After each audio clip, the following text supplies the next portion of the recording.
Welcome to the Old World Fanatics, your Warhammer Fantasy podcast to quench your hobby thirst for all things the old world.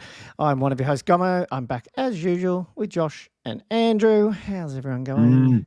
As usual. Yep, not bad. Getting used to the new body clock. Yes, we have gone daylight saving, which I actually love. But yes, you have to. Sounds like Andrew's. Well, Andrew's the one with the young kids, so he's the one who's going to probably suffer for this week. Trying to get him to bed, and then trying to get him out of bed. Yeah. Although you might like to sleep in, so that's okay because it is holidays. Yeah. Stay in a bit longer. Getting out of bed. It's a bit of an issue. Nah, I just love being able to do some stuff after not after work, because I work weird hours anyway, but even just mowing and yard work and stuff when it's a bit lighter, which is good. Anyway, let's get on to some things. The main topic, I guess, is going to be Andrew's battling it out this weekend at MOAB. So without going too much into it, was it not too bad? Yeah, it's good. I had that video and I went to edit it and it won't extract. I'll probably just send it to me. Yeah, you had a bit of an interview with the TOs, hey? So, you can send it over to me. I can fix it. So, we can. Yeah, I was going to do maybe a little. I could probably even splice it in here if they're lucky. The listeners, we'll see how we go. Ooh. That would be great. Maybe not here, but at some point on the podcast. Yeah, of course. But then it doesn't. If they're listening, if you're listening on the audio only, it won't matter if the video is sideways because you won't see it anyway. But yeah, we're going to chat lots of listener questions as usual, and I'm not sure if there was any other major topics. A few like announcements and news things, but that's about it. Yep, that's pretty much it. No news from GW anyway. Don't expect any. Nah, it sounds pretty. There was I think there was a preview last week, and I didn't even look at it. But it was all Age of Sigmar and 40k, I think. Or was it 40k? Might not have been. Might have been some other things.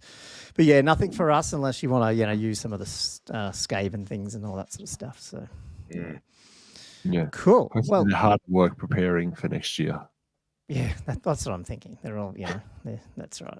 They're knee deep in trying to work out how to solve the Pegasus knot. FAQ updates. Yeah.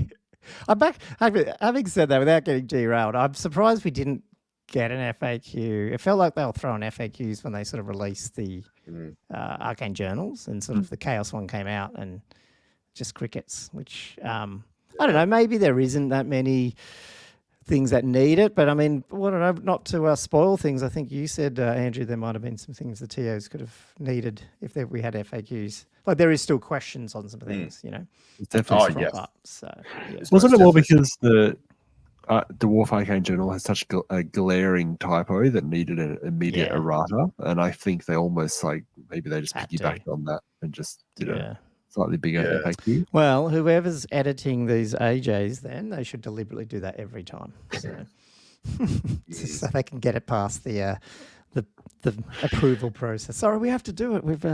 We totally put some. What was that one? They put it as 2. What was it? They put the wrong one wound or one attack or something on the dwarf. Wasn't it what was it? Strength 2 versus strength 6? Yeah, strength 2. Yeah, strength 2. Yeah, that's right. Yeah, it was just strength 2, not plus 2. Yeah. That's right, not plus 2. That's right. Classic. But anyway, let's kick into this. Let's give our Patreon shout-outs. I guess the first little announcement for the episode that we usually do.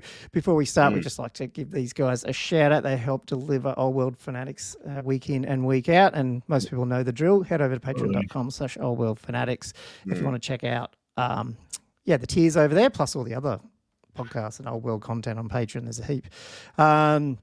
We've got a few tiers over there, but one of the benefits, the best one probably, is getting to our private Discord channel, be able to ask us questions and chat with. And like we were saying, Josh, it's a pretty busy channel at the moment. It's been really active. Yeah, so definitely. And they're putting the weekly questions, out, but then that seems to spark conversation as well between the other patrons, which is totally. It is good. So, yeah, big shout out to these guys. And obviously, we do give them a quick shout out. We'll give them a rundown right now. So, we have a new patron this week on the 2D6 tier, Shooter Louie. So, big thank you, mate, for joining, I think, just a couple of days ago or something like that. YouTube. I can't never say this. Eugene Chafor. Oh, so it's definitely okay. So we're staying with that name. I was wondering if that would change. No, I think that's it. Benoit, Edward Fawcett, Cameron White, James McQuillan, Liam Fallon, Tommy Kublin, Joseph Justice, Jay McBride, Flatworld's Edge, Sexy Jelly, Herald of the Old World, Keel Hurd, David Lancaster, Tommy Dogs, Matthew Klein, Thumper, Matt Morris, Thomas Vavasow, Griff, Jess Tors, Wood Duck, Josh Griffiths, Ninanawam, Daniel Broadstock, Jonathan Wengler, Gilthos, Draconos, Diesel, Cameron Atkinson, Denny Gamer, William Payne, Robert Z, Slash Jiggins. And it's Slash. Jiggins, he's dancing. I can see his top hat. That's cool. And I can just see his guitar, so that is awesome. I like that. Yeah. I have a Slash over there and a little Slash doll on the piano, which you probably can't see. I think you only see the Steeler helmet. Andrew Harris, Bobby Gherkin, Gumwich, Sean Ritchie, Todd Lloyd, and Chapstick. So big thank you, guys. Jump over there, guys, if you're keen to check that out as well. Otherwise, if you're on YouTube, hit the like, subscribe, and alert.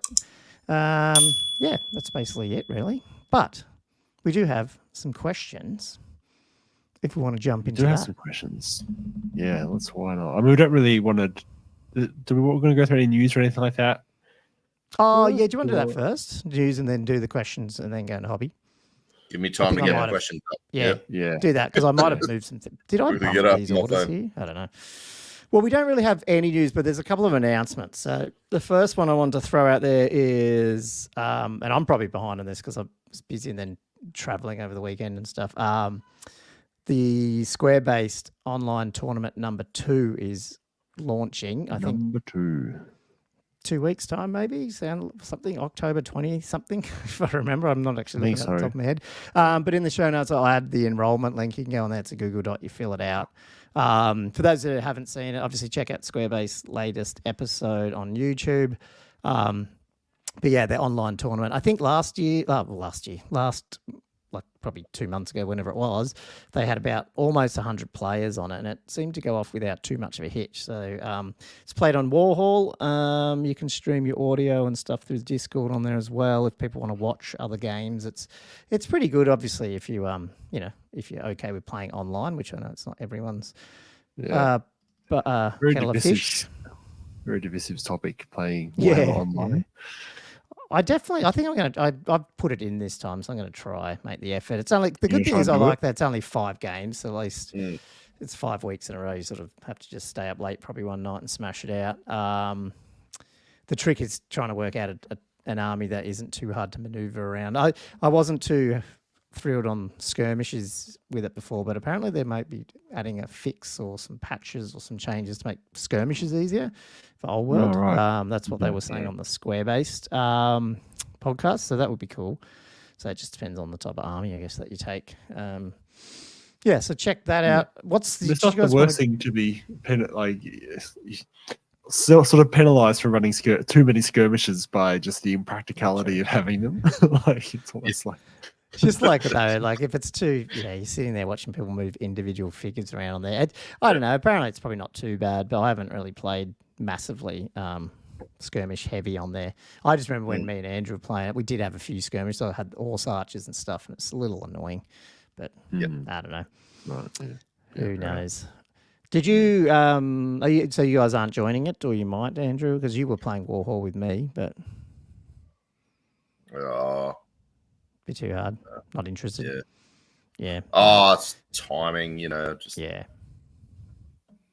it's going to be tricky. We'll see how we go. This time they are splitting it, which I don't know if this is a good thing for me or not, but they're splitting it into pods, so like regional pods. So technically I'd play Australian people. Oh, so it'd be same time zone. Which is good, but on one hand it means it probably is night times, where sometimes, depending on the day, it's probably easier for me to play maybe smash out 2 hours during the day or 3 hours, but I don't know. It just depends on the day, which you could play someone in the States during the day, in the morning. I don't know. So anyway, it's going to be a bit weird. I Although you can put your hours that you actually want to play in, so you don't have to be in your country. So I guess that makes sense. Cool. What's the Longshanks thing? I didn't put this one. I put it in here, but I think you pasted it in, Andrew. Is this just other tournament? Oh, that was Josh. software? Yeah. Oh, that was Josh. I didn't put it in there, but yeah, I did find. I just heard about it as an option, as an alternative TO System. software. Yeah. For doing draws and results and that type of thing. Okay, cool. I think because it's used in like Shatterpoint tournaments and that type of thing, but it seems to have like the old world support in there too. There's a fair few in there. Yeah, I saw a few of them in there. Yeah. Okay, I'll have to have a look. I know people have griped about New Recruit a bit, but yeah, it is. Yeah, I've heard a bit of griping about New Recruit lately. So yeah, it's good to have the more options we have. I think, we might be able to settle on one that sort of the most boxes, I guess. Yeah, I just hope I don't really care which ones they use. I just like to be able to have the lists online somewhere, just so you can sort of see how things are evolving and that is keep true. Up to date with different countries. Yeah, that's true. That's a good thing about New Recruit and BCP as well. Yeah, well, if you have a subscription, that is. Yeah, that's right. Yeah, it's been nice. Yeah, it is nice to be able to see what all the lists are. Now, how many Pegasuses are in each Britannian list?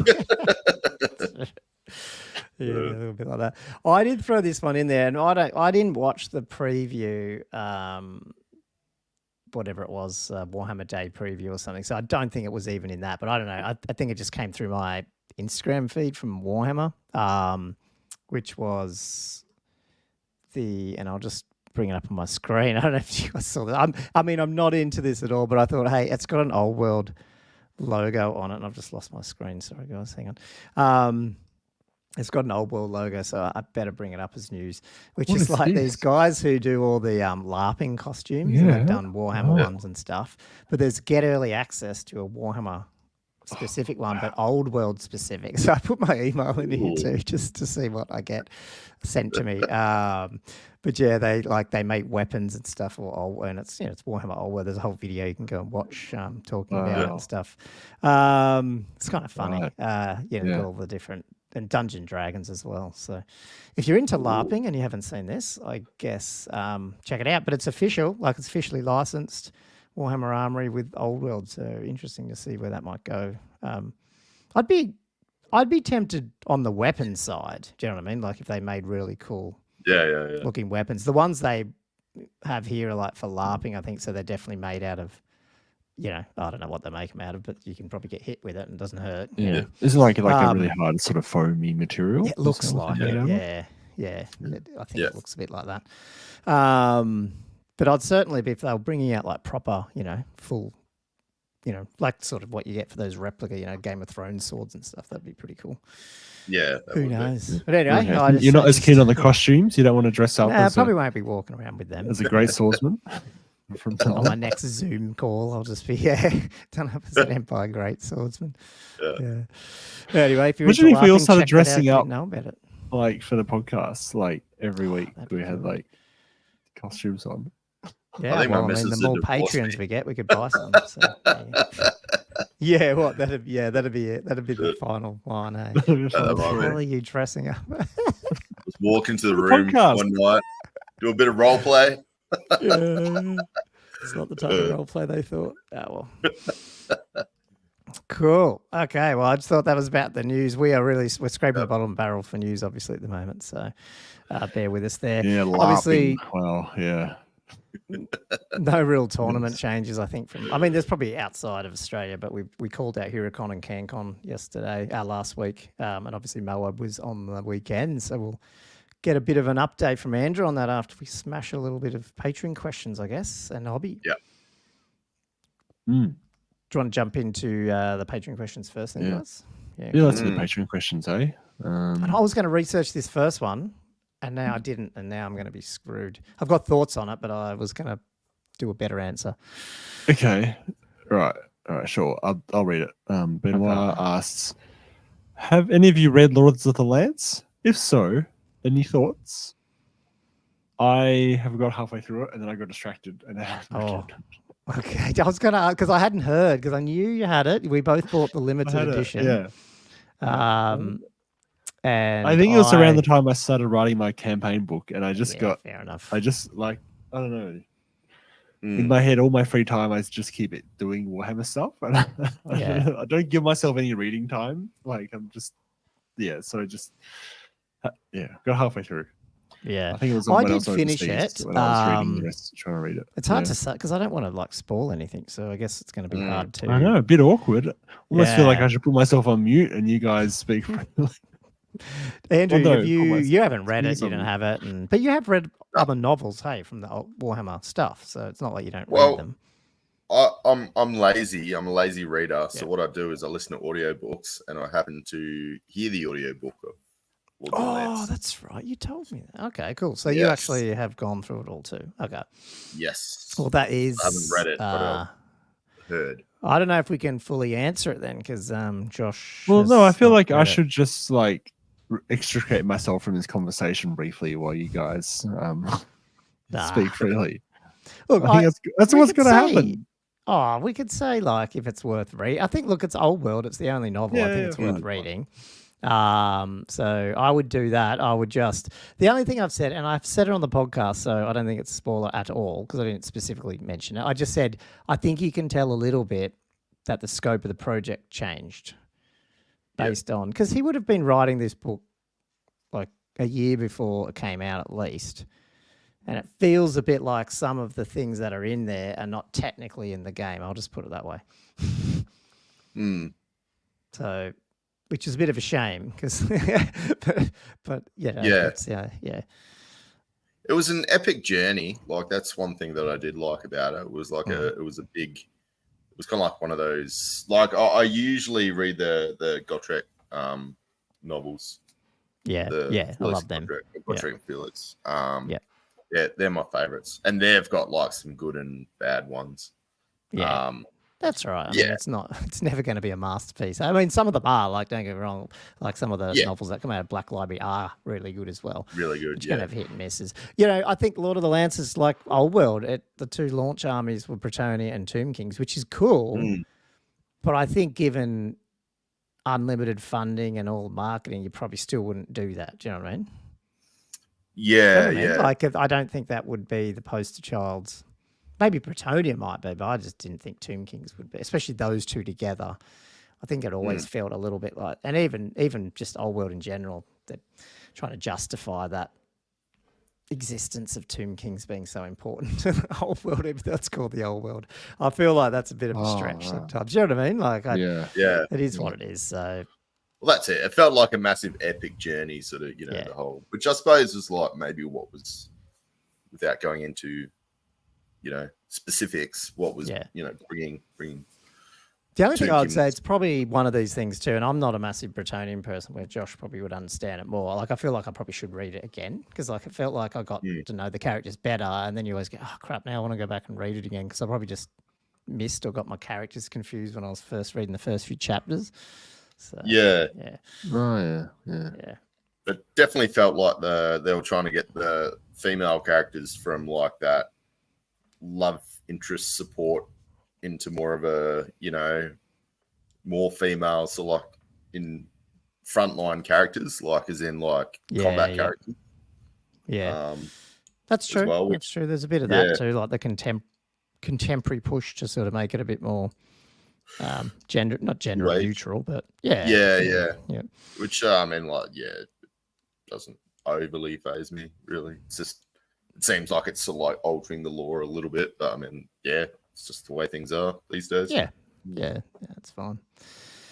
Cool. Okay, let's get on the other one. This one might be fun. I don't know if you guys prepped for this one. It's from the dentist. Cam said it's basically a version of Bang, or what it's Kiss Mary Kill, Bang Mary Kill, however you want to say it. But for Warhammer special characters. So I guess we'll just do one round of it as such, if you guys can think of it. If you think more than one round? No, I'm just saying you don't have to go overboard. Yeah, we'll do one round. Yeah, I don't want to do one round. And I think I've even forgotten my first one. Oh God, what was it? Doesn't matter. I'll remember it. Hopefully. Yeah. So I was trying to work out, like, is this like on? Clearly, it's not about looks; it's about abilities. Just do whatever you want. Yeah, I don't think it has to Whatever be. you want. Mine's got nothing to do with looks for one of them. That's for sure. So, yeah. So who wants to go first? Well, do you want to just do like one person and they go all through three of them? Yeah, that's how you usually do it. Hey, so Josh, who would you bang, marry, or kill from the Warhammer special characters? Bang would be Marathi. Yeah, that was a close one. Yeah. Marry would be Rapunzel Leoness. Oh, okay. And then kill would be Marathi. Before she kills me, because she probably would. I was going to say, is that just to do that, or to like so no one knew that you actually did that with Marathi? I don't reckon you'd survive, man. So I don't reckon that's gonna. No, I'd probably the end of me. Yeah. That's wow. Okay, well, maybe that highlights some of Josh's browsing history. No. Andrew, do you want to? Have you got three? Yeah, I'm trying to remember her name. But yeah, I'd probably bang. Is it Falca? Well, what's the name? No, not Falca. That's bloody out of The Witcher. What's the new Chaos character? Oh, Chait Friedel or whatever her name. Friedel. Yeah. I just feel like she'd be pretty wicked in the sack. Mary definitely be Helga. The dwarven. There we go. Oh, the dwarf girl. Yeah, well, queen. Yeah, dwarf. Yeah, Is that the only? Is that the? Oh no, is that the only female dwarf we know about? Really, or not? No. Oh God. Sure. I don't know. Yeah. I think I'm pretty sure it's I don't know too many, so it should be one, if not. Yeah, there might be another one out there, but I'm not too sure. But I don't know kill wise, but I really don't like what's his name, Balthazar or whatever, the weird guy with his little Empire Mage. Balthazar Gelt, the metal wizard dude. The metal wizard, yeah. Really? I don't know. Interesting. I almost said funny. Because I was going to kill him as well, but only because he was annoying me in the last game I played against him. Oh, all right. It's just sus. It's sus. I don't know what's going on there. Sus. Ah, right. Yeah. Right. Okay, so he's going to take his mask off, and it's just going to be like this chaos possessed face or something like this. There's something going on there. I don't know. Right. Right. Well, I was going to kiss or bang, or however you want to say, Sigvald the Magnificent, because he's just so full of himself, and I think he'd be very pretty and stuff. It was either going to be that, or runners up was going to be Ariel. Is it how do you say it? Ariel? Is it? Is she even real? Is she like a ghost or something? Anyway, like the wood elf. Is that her? Ariel? Yeah. Royal Queen. But for marrying, this is totally off the beaten track. I'm going to marry Gotrek because life's going to be entertaining. He'd always try to protect me. We'd have a lot of drinks. I reckon he looks after you. Yeah. He seems to look after, most of the time, looked after Felix. That's it. So it'll be a bit of an adventure. But I reckon the only answer to the kill is Archaon. So therefore, we wouldn't have had the end times. So that's my get rid of him. We win, and the old world keeps kicking on. Oh, that's a very magnanimous way of looking at it. Whereas Andrew and I just went for really petty, stupid kill targets. There's a plan there. So anyway, thanks for that, Cam. We didn't embarrass ourselves too much. Learned something new about that. Yeah. Benoit asks, what would taking first charge of, this is probably going from some of the discussions last week, whatever, would taking first charge off pegs and giving it to questing knights instead fix everything? I think there was a few other comments around that sort of stuff, but I guess like just in general, just I think he means for Furious Charge. Yeah, Furious Charge. Yeah, okay. Yeah. By the way. Which would be an interesting change. Because it's almost like Ground Knights have 2 attacks base, Questing Knights have 2 attacks on the charge and 1 attack in other rounds, So I was like, I guess I Yeah. could sort of justify that sort of fluff-wise. So that's an interesting way of, in one change, rebalancing those two units. Yeah. Yeah. I think that's good. Yeah, I think it's pretty good. I think I was just thinking, and I might be wrong with them because I'm not sure. Did pegs have all of it, like counter charge, first charge, furious charge? They got it all, don't they? I'm pretty sure they do, off the top of my head. Mm. I was wondering if just in general it might be better to sort of, if they redid not just them but other units that sort of made it a little bit like, so like the boars you have in, I think it's the boar boys have like furious charge, but like the boar chariots have first charge, so you got to be a little bit more like, if you want to get, you got to sort of combo them a bit more, you know what I mean, to sort of not just have this one uber unit that can just do everything. So I think maybe they can just overall reconsider some of them. I'm sure there's some other ones out there that are just bad offenders. Just pegs can do it 360. So yeah, I mean the hard thing with that though is just remembering which unit has what to some extent. Yeah, totally. Actually, playing a bit. No, just double check. They do have counter charge, first charge, and furious charge peg knights. So yeah, they got it all going on. There was some other discussion about the pegs, so like, because they're also talking about, would you make them open order? Would you take them back to 0 to 1? I mean, I don't know. I feel like just taking away the furious charge is probably the only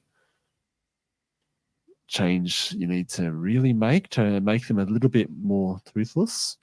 Like I think if you did right that, now they can wipe through things, whereas without that they could probably go and fluff a few attacks still. And then you can be stuck in. No, I agree. Yeah. I think that's all you need to do. Yeah, they just shouldn't be.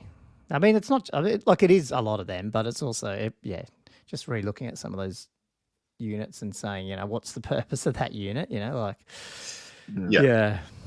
I feel like if you kept it, if you only changed it to be like, for instance, if you just gave them 0 to 1, and that was the only change you made, I feel like you'd then just see units of 6 Pegasus Knights. Yeah, 100%. Everyone just max on the unit. You just gotta take the power down. Do you want to hit Sean's? Yeah. He's got I'm not too sure on this. I understand the what he's asking, but I've never played Magic the Gathering. Have you guys played it? No. Josh? Dabbled? Briefly, not really, sort of. I'll have to look up how the rules work, but not really otherwise. But yeah, I'm vaguely aware of the comp they have and ban list. Okay. Well, you're a lot more aware than me. Is a ban list like they've just taken certain cards out of the game in certain tournaments? Essentially. Okay. Yeah. Okay. So Sean's asked, if you could make a Magic the Gathering style ban list for Old World to help balance the game and reduce negative play experience, what would be on it? For example, no Falcon Horn, no battle magic of Sisters of the Thorn, no Armor of Aegis on the Tombkin Dragon, no Chaos Enchanting Aura, etc., etc. That's a hard one. It's annoying because I don't know if I want things like that banned. Even I just want them changed a bit. Like even the Falcon Horn, like who cares? But maybe just have it like you can blow it once or something. I don't know. Like you could you have to pick that term where you really want to use it. I mean, the Falcon Horn in and of itself isn't necessarily problematic. It's just in the context of a highly mobile 360-degree flying circuits. And it does have counters. Like you can't blow it in combat. It doesn't go off every time. If your armor doesn't have flying, it doesn't matter anyway. I don't. Yeah, no, I agree. Like that one. Tough to ban it. The battle magic on Sisters of the Thorn. Yeah, I mean, probably maybe that a little bit more around saying, well, like why do they get to choose the spell? Like that's that. Like maybe just make them level 1s and level 2s and level 3s, but you still have to roll. Like that might stop it a little bit because right now they can just pick, can't they? I think that's how it works. Do they? Yeah, they just pick one out of one of the magics. So they will all pick Pillar. And then depending if they get command and all that sort of stuff, they get more, casting levels, like a bound spell. Right. So I feel like, but then I guess if you only got one spell and you're making them roll 1 of 6 and, 2 of them could be useless, I guess that might be a problem too. You might really knock them down. suddenly you don't see them anymore. Anyway, like that's the hard thing with fiddling with this kind of stuff, isn't it? Yeah, it is. The unintended effects. Yeah. Nah, I think they just need the old limitations to like 0-1, 0-2, not. Yeah. No. I did hear, and it's probably, it's probably one of the other podcasts that seem to have better ideas than us most of the time, but someone's saying like with templates, like just come up, who cares how many pillars you got and all that, but you can only have one of those templates on like the field at once. So you might have 3 wizards who can cast it, but if someone's cast a pillar, then if you're going to cast another pillar, then it's going to get rid of the other one. Just keep it so it stops it spamming, so it doesn't stop anything. And you could even still have 3 sisters running around with pillars, but you're probably only going to shoot one of them that actually makes sense. You know what I mean? Which I think that's pretty good. Probably a better and easier comp that doesn't really it doesn't decomp anything other than template spamming, which is probably what you want to comp anyway. Yeah. So, I mean, unfortunately, as hit and miss as it is, I feel like soft comp is still probably the best way of approaching these things, because a lot of the times, certain items being taken or combos, it's all about the context of the entire list. Yeah. And a banned list Magic Gathering style doesn't quite work as well, I think, in the context. The only of this one game would have been like that. Remember the old was it Fosrick's Folding Fortress or whatever it was called? Where they just like that was a straight out. God. Yeah, that was. Yeah. I mean, that did go on the ban. Yeah. So I haven't seen that. It's to be pretty extreme. Yeah. And like I don't know, you guys have played against the Tomb King one more than me, so I don't know. I guess maybe. But I feel like people are playing around with that a bit more now and using different ones anyway. I don't know. I think the biggest issue with the Tomb King ones and anything that goes on the Chaos Dragon is more that you can have the big level dragon plus the level 4 plus like this. Again, you're not having to make a hard decision. Yeah. And so is that a points issue? Is that a percentage issue? It's probably more that. Like, I don't care about a Chaos Lord and Dragon being friggin' great. I just don't like him coming with all these other mates. You know, so. No, it's very hard. Yeah, it's very, very hard. All right, that's the worst answer ever. Yeah. Sorry, Sean. So this is an interesting one, and I think I don't know. Well, let's see what you guys think of it first. So Plasman said, "Were you lads ever one and done players?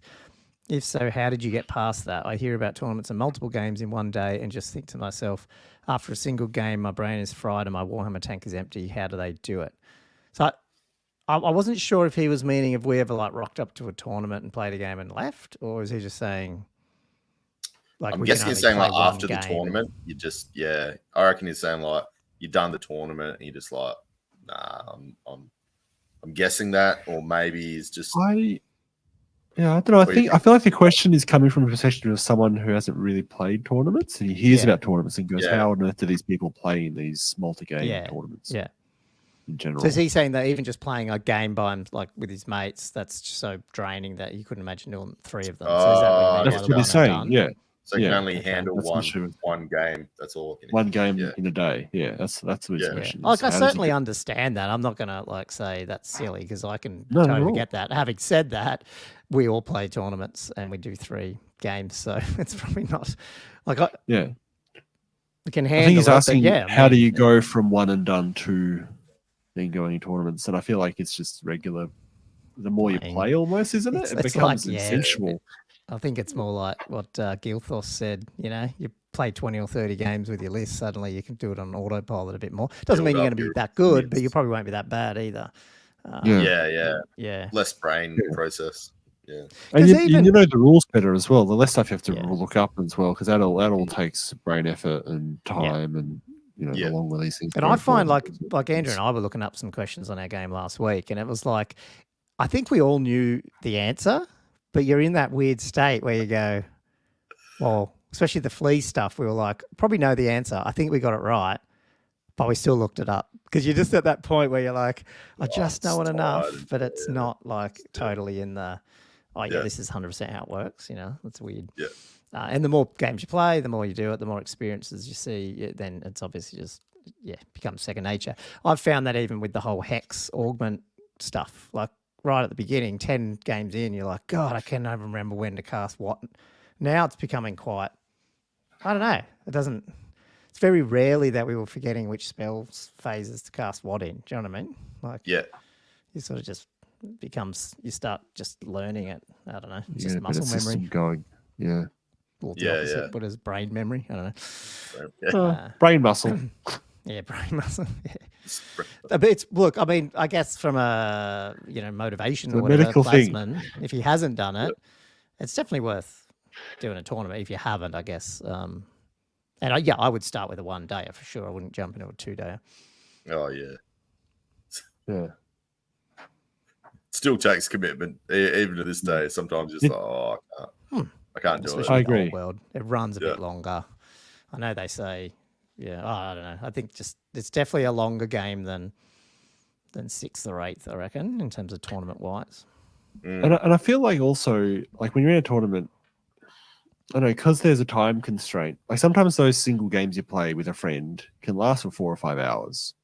You know what I mean? Like in an afternoon. And so when you're in a tournament, you actually have to go quite efficiently. And if you run out of time, the game just ends anyway. So in a way, a day playing a tournament, you almost like it's not necessarily as it's necessarily a lot more exhausting anyway. Like you just have to jump into it and just see how you go. No, true. I think the other tip I would say, maybe this can be a whole topic at some point, like tips for tournaments and surviving a tournament, is it's all the little things I find, like also just being able to move your army, like as you're dying, put it in a place that you can just pick it up and take it to the next table. Like if you're always just fully stuffs everywhere, then it's a bit stressful trying to move. Especially if you go to lunch, come back, and then someone's about to start playing on your table that you've left all your stuff on, and it's everywhere, and you're like scrambling it, and it shits me off when someone does that to my table, and I'm standing there, there's an army on there, and you're like, where are they gone? I need to play. Yeah. So it's little things like that help between the game, which makes it less stressful too, because otherwise, even just doing that, it just, you're just like, just not 1 second to myself, So, cool. That's why CanCon this year will be awesome. Unfortunately, I can't go, where they've got 2 games over 3 days. 6 games over 3 days. 6 games. 2 games a day. That'd be bloody heaps cool. Yeah, this is going to be great. It's going to be great. Time to wander around, have a nice, a long lunch between games. That's right. You're not racing back. Yeah. Trying to eat a schnitzel on the table. Yeah. Cool. Anyway, we might have missed, I don't know if we missed any other questions on that, but like I said, if you haven't joined the Patreon or you want to jump in on that, jump over there. We're almost hobby, and I guess some of the hobby is prepping for the tournament. What did you guys get up to, I guess, last week before Andrew jumps into his tournament recap? Do you want me to go through? Maybe you go for yours, Josh, because Andrew might. Do you want to go last, Andrew? Because it was probably. How about I go first? Mine's easy. Okay. All right, go for it. Getting everything ready, so. Josh, you did that's all. Okay, done. You did play a game though with me, which I'll touch on, but we'll get into probably forget about that. Like it was only like 3 days ago. It's weird. I completely forgot about that. Yeah. I want to see Josh's. This looks awesome. Wait, is it are you saying for me to do mine? Is that what you're saying? Yep. Oh, right. I mean, it won't be that long, really. But because mainly I've just been, I'll put it up, primitive tiles. So that was last week, and then this is this week. Ooh. So I've done about 15 more tiles. Just zoom in on this. Slowly filling in the map. So cool. So So when is your next campaign then? Like 2 weeks time? The 20th. You're getting through it. Yeah, about 2, just under 2. Just. You'll probably be done by the next meeting, like not this one coming. Yeah, my goal was to maybe get through a third or half of them in time for the next one, and I'm well on track for that. And hopefully I can sort of get most of the areas that are sort of between different places, done so people can see routes and stuff a bit more easily. But so I've got the yellow. So they're cities, like settlements? Yeah. So each settlement's got like different colour? Is that the good? Yeah, sort of. I've themed them to different colors of players and that kind of thing.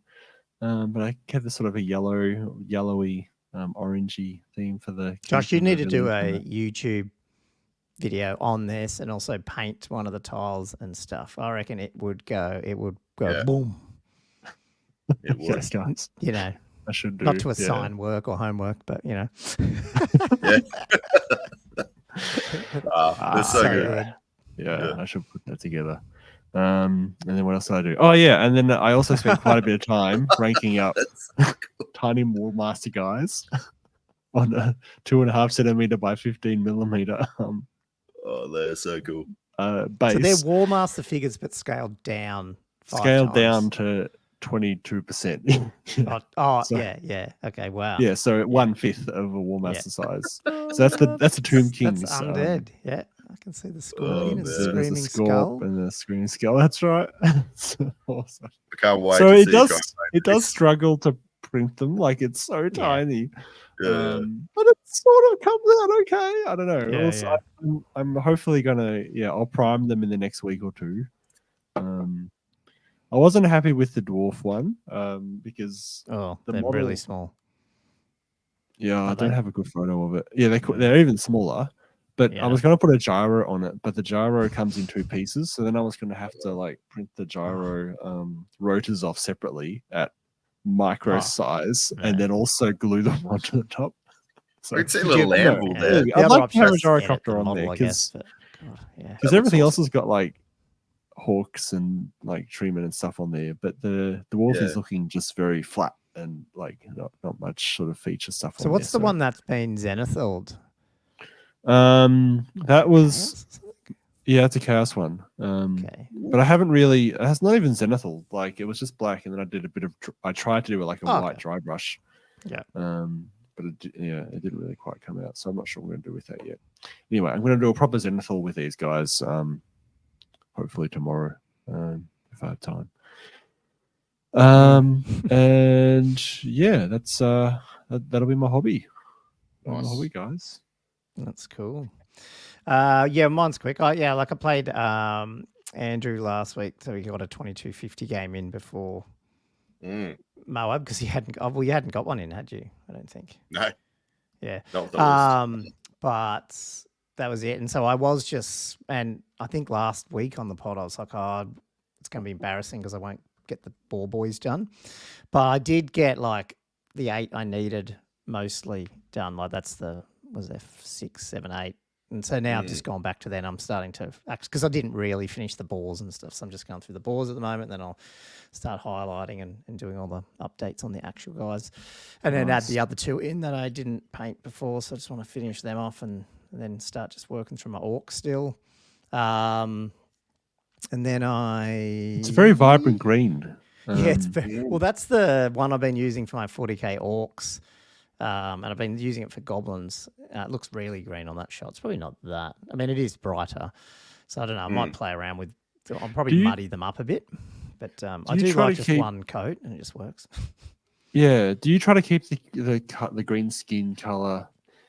Like, what do? You try to keep it consistent, sort of across the army, or consistent with the unit, or just like all over the place for all? Yeah, my orcs are all over the place. Yeah, nice. So I don't know what I'm going to do with them overall. Like I've even thought at some point just starting again because all that, like everything's really, there's bits that are really old and there's ones that are obviously the newer 8 stuff. And to be honest, I'm not 100% sold on the orc fantasy figures, if you know what I mean, especially the orc boys. And I reckon that I'll have a look probably at some of the alternate sculpts, I think, for orcs and see if there's some other type of ones that, if I want to go and start a whole new army. But yeah, I'd probably play around with different skin tones and stuff. Which alternate one would you look at? I don't know. That's something I'd have to have a look. I mean, there is good ones and there's also good ones. I don't know. They're just a weird. I don't know. I don't know what it is. It's hard to get the right aesthetic, Yeah, exactly. Yeah, because orcs is just such a broad fantasy trope. You can really go in a lot of different directions in terms of style. Yeah, unfortunately, I know when the Highlands put theirs out, they had a bit of a mixed reception. Yeah, I'm not that. Those ones. I don't know what it is with Highlands, man. I don't want to criticize them, but I feel like some of their, the Empire stuff and all that is really good, and I feel like the last, like the orcs and the undead, it's almost like they just rushed them out a bit, so they look a little bit clean. Do you know what I mean? Everything's a bit nicely, just too nice. I don't know what it is. Not wild enough. Yeah. Yeah. So not gritty enough. But I do like Highlands overall. I've never get bad prints out of them and all that. So they're definitely worth, I would use them. Their high elves are looking good. but that's probably because that's the type of you That want them fits to the look aesthetic. clean. Yeah, they're clean. Yeah.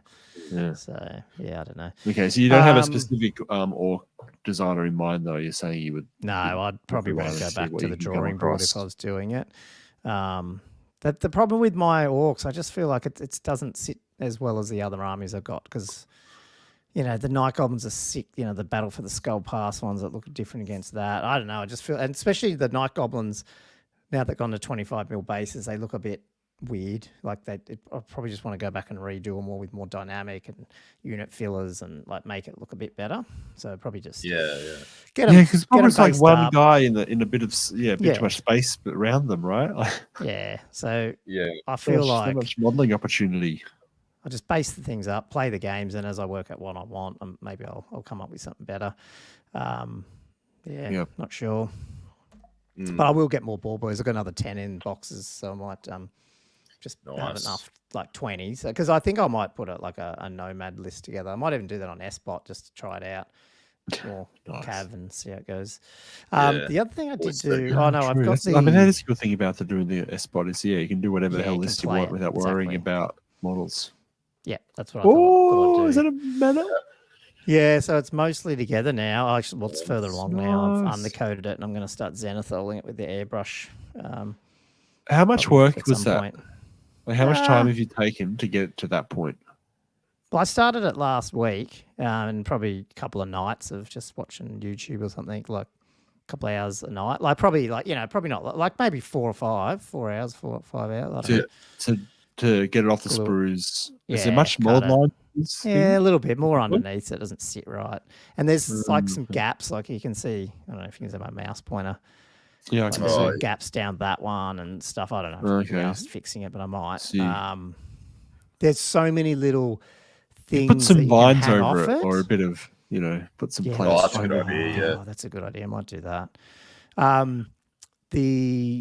There's heaps of other like little bits, like these bits that hang off it and stuff. And I started gluing some on, but then it might get in the way of painting. So I'll probably paint it first, and I'll just go back and add even more on because there's a fair bit of like extra stuff you can just hang out. Oh, and the fences are cut out as well, but I've already got all the fences, but I'll probably just paint them anyway. Yeah.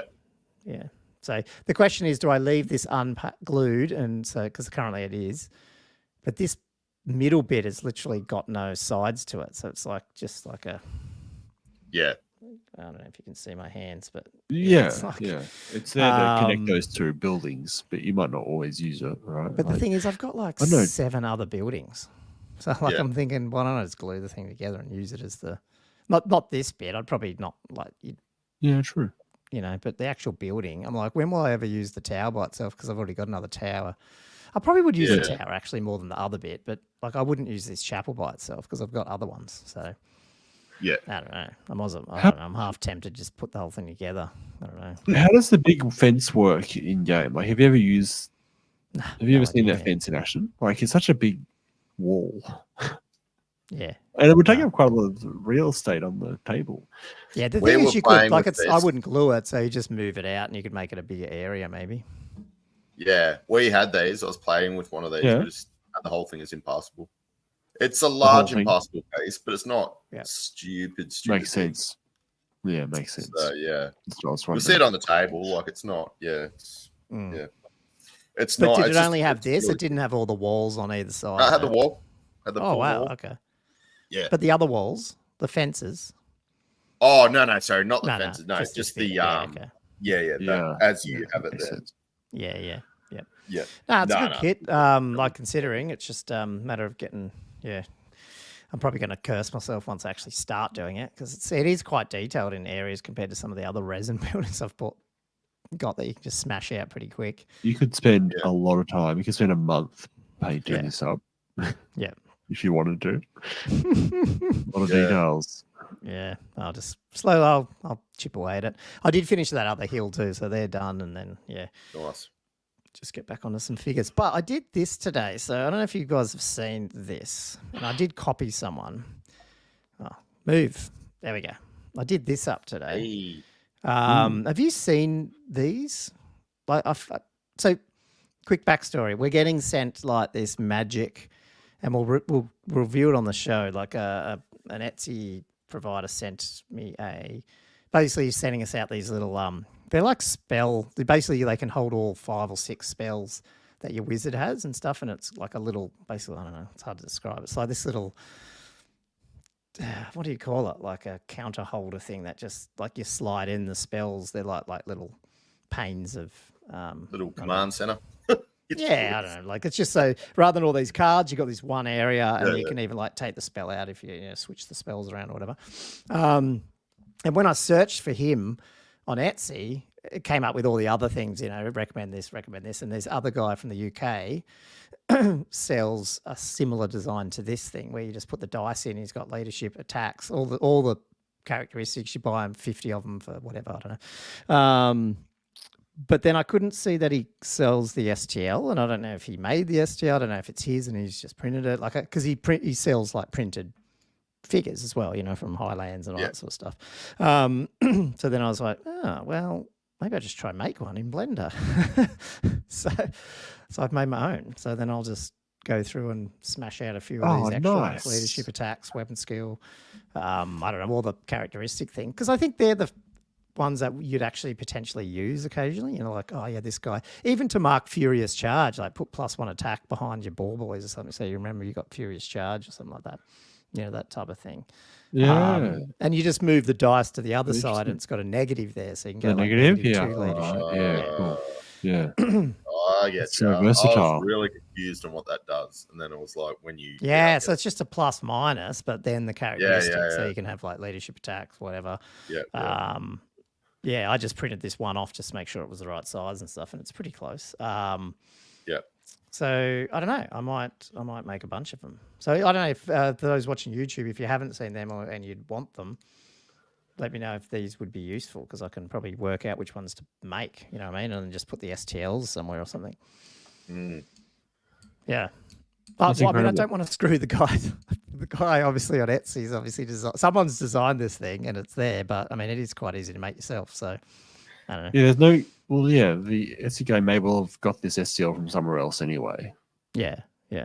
So I haven't copied that. I just made it. It's just my first Blender. You made it yourself. Yeah, there's no problem with that. That's amazing. Yeah. And I'm really quite impressed.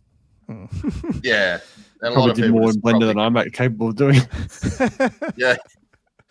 But that's it. Like, you can't be bothered doing it. And it's just like, go to Etsy and Yeah, well, exactly. Go and buy them off there. But it's the fact that it's in UK, it's a bit hard. And it comes over, it takes weeks. So I was just like, I'll see if this will work.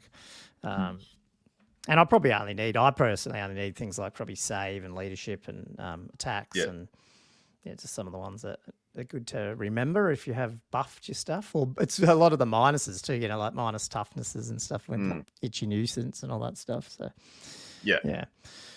Cool. That was my hobby, basically. I don't think I had anything else. So it's probably on to the main event. Here we go. Yeah. Josh is full. Got to wake him up with how exciting your tournament went. All right. So first, if we can get this video up, you can put it right here. All right, guys, welcome to MOAB 2024. So this is Andrew here, just doing a quick little rundown of, we're upstairs here at the Old World event. Got ourselves a couple of TOs, so Matt and Jeremy. These guys, as you know, have been running the Old World event here. Did a stellar job. Love my TOs, as everybody knows. So yeah, just got a few questions for them regarding the event. Do you boys just want to give us a quick rundown of the Old World event in general, just numbers and? Yeah. So Old World event, we in total ended up getting 37 signups. About that, starting at maybe expecting about 20 or so. Yep. Which we thought was going to be huge. Then hit 37, which just blew us both away. Everyone didn't think we'd get that big. Didn't think the community would. Yeah, it's massive. It was. Yeah. It was massive. So. Yeah. Compared to, what we were looking at earlier in the year, ShyCon and... Like 17 players or something. Yeah. Have there been any other events here?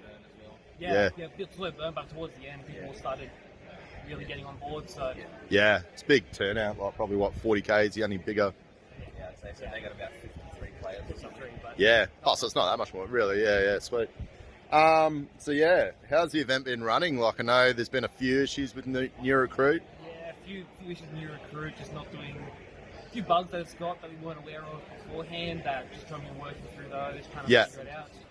Yeah, syncing issues, but overall it's a pretty decent program. But it just needs work. Yeah. Other than that, majority of the players have been pretty good. Yeah. One or two people had a few small discrepancies, issues with, but as you do, there's always one. Yeah. The rules are all over the shop, aren't they? So. And it's been alright. Yeah. Very dubious. All right. So probably another thing, like, I know there's a lot of people probably thinking about putting on events, but might be a little bit, hesitant because they haven't run an old world event before. Is there any advice you might want to give people about running an event? My number one is, first of all, if you want to do it, do it. Yeah. Number two, get yourself a partner to help you organize it. Yeah. Doing it all on one person's back is stressful, it's difficult. Yeah. If you've got someone to help you out, bounce ideas off, help you write rules, question, make sure everything's organized, it makes your life a million times easier. That is really good advice, actually. Even in running it, two people, you've got ideas, you can talk together about rules, discussions, you can have that discussion about the rules. Or if it's one person, it's all on your shoulders. Yeah. You don't need to be a rules guru either. I mean, as long as you got the books and you know how to read it, Yeah. you're fine. Gold. And then if people argue, you're the boss. Yeah. You tell them how it works. Yeah. Nah, well, thanks heaps. As again, everyone knows I love Matteo. So yeah, Jeremy and Matthew, thank you very much. Not a problem. Thanks for coming. All right. Cheers. See ya. Anyway, so after that lovely video, so MOAB, 5 games over 2 days. It was pretty good, 2250 points. You can look it up on New Recruit as well, and you can go through all the bits and pieces on that. It's got a list, etc. I won't get too far into, because you can just look it up on New Recruit, all the specifics of the tournament. But I will get into there any my comp? battles.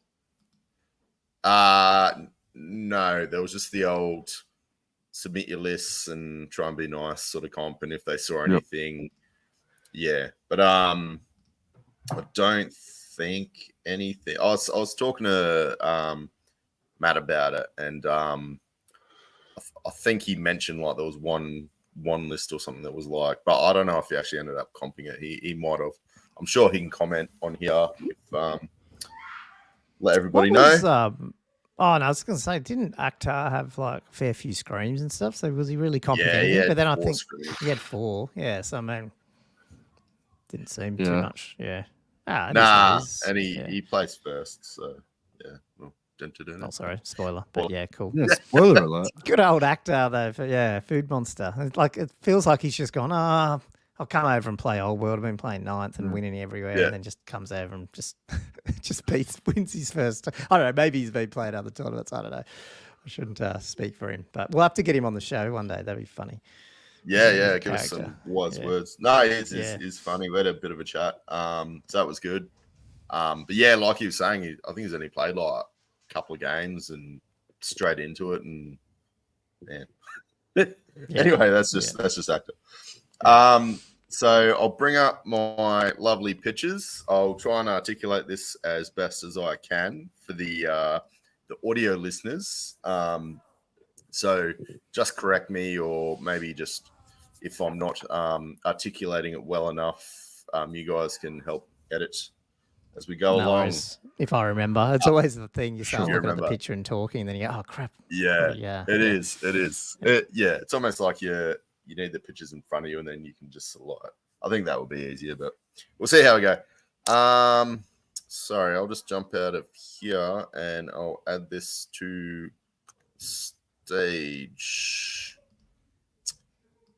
Cool. So this is my first game. This is against James. He was running Vance, as you can see. Sorry, the table's a bit of a shambles. But this is actually us all set up. So he had a pretty cool vamp list. I won't obviously go through his list too much detail, but I'll just hit mine with a bit of detail. I'm not going too over the top. So I had a Lord and a Dragon running the Ogre Blade. He had a 2 up, 6 up, 5 up with the weapon skill 8, having the Son of Kalador or whatever it is. I had a BSB running a Griffin with a great weapon. Matt was pretty gracious. He let me. So I was trying to do the old magic weapon, just in case he came across. Yeah. Came across some ethereal guys, and a great weapon, but I didn't realize you can't use the great. You can't. Yeah, you can't use a great weapon. You always have to use your magic weapon. Yeah. So he said, "Oh, yeah, you can just delete that off your list." I didn't use the points or anywhere else. I just took it off my list. Yeah. Because it was like the 5 point, flaming attacks, shitty one that wasn't going to do anything. And then I had my mage on a horse, running a what was it? Just the rune of protection and the is it the silvery one that gives you the extra spell. And then so running core, I had 3 units of silver helms, 2 of 6, 1 of 5. I had 7 Illyrian Reavers. In my special, I was running 5 Dragon Princes. I had 2 chariots, the Tyrannok chariots. And then in my rare, I think it was 2 eagles and my lion chariots. So I can't even really give too much of an MVP because they actually all kind of went pretty good in certain situations. But anyway, so it was a very fast list. As Gomo knows, it's like turn 2 charge sort of list. So you really just try and get in people's face. It really does sort of, it's kind of cool in a way because I think you can kind of control the board a little bit in certain situations. And there's also a heap of chaff. But as we will find out, it's not punchy, except for the dragon and the griffin. So a lot of the units are sort of massive glass cannons. I wouldn't even call them glass cannon because, as you know, the silver helms are. Anyway, we'll get into it. So going against James, he was running. I'll go left to right from what you can see. So we had 5 Crypt Ghouls. He had a Vamp in there. He had another 5 Crypt Ghouls behind a forest towards the middle. He had a dragon. His dragon model is it's actually like it's like a horse, and it's got a vampire sort of standing on the base. We might have a closer up of that. He then had a Mortis engine with his level 4 Necro. That was sort of like a shrine, like water shrine sort of thing. So that those 2 aren't GW models. The rest were. He had, is it like pink or something? I can't tell in that picture. It looks... it's like a ready pink. Yeah, his theme. But he had some blue stuff going on as well, some like watery themes. In the center, he had a big unit, like block of 20 of Graveguard running, I think it was Sword and Board, and he had his white king or lord, just the BSB one in there. He then had, was it 8? I think it was, or 7 or 8 Blood Knights. They were running in a 2x4 formation. This kind of stuffed me a bit. I didn't know the rule, how it played, and it's stung me a little bit, but we'll get into that. And then he had 3 Vargas that were sitting behind a building towards his right flank, and on his very right flank, he had 10 more ghouls. That was deployed. My deployment on the left, I just had Silver Helms. So left to right, Silver Helms, Chariot, Dragon Princes, my Dragon, my Griffin, my Mage with all my Reavers. They all stuck together the entire game.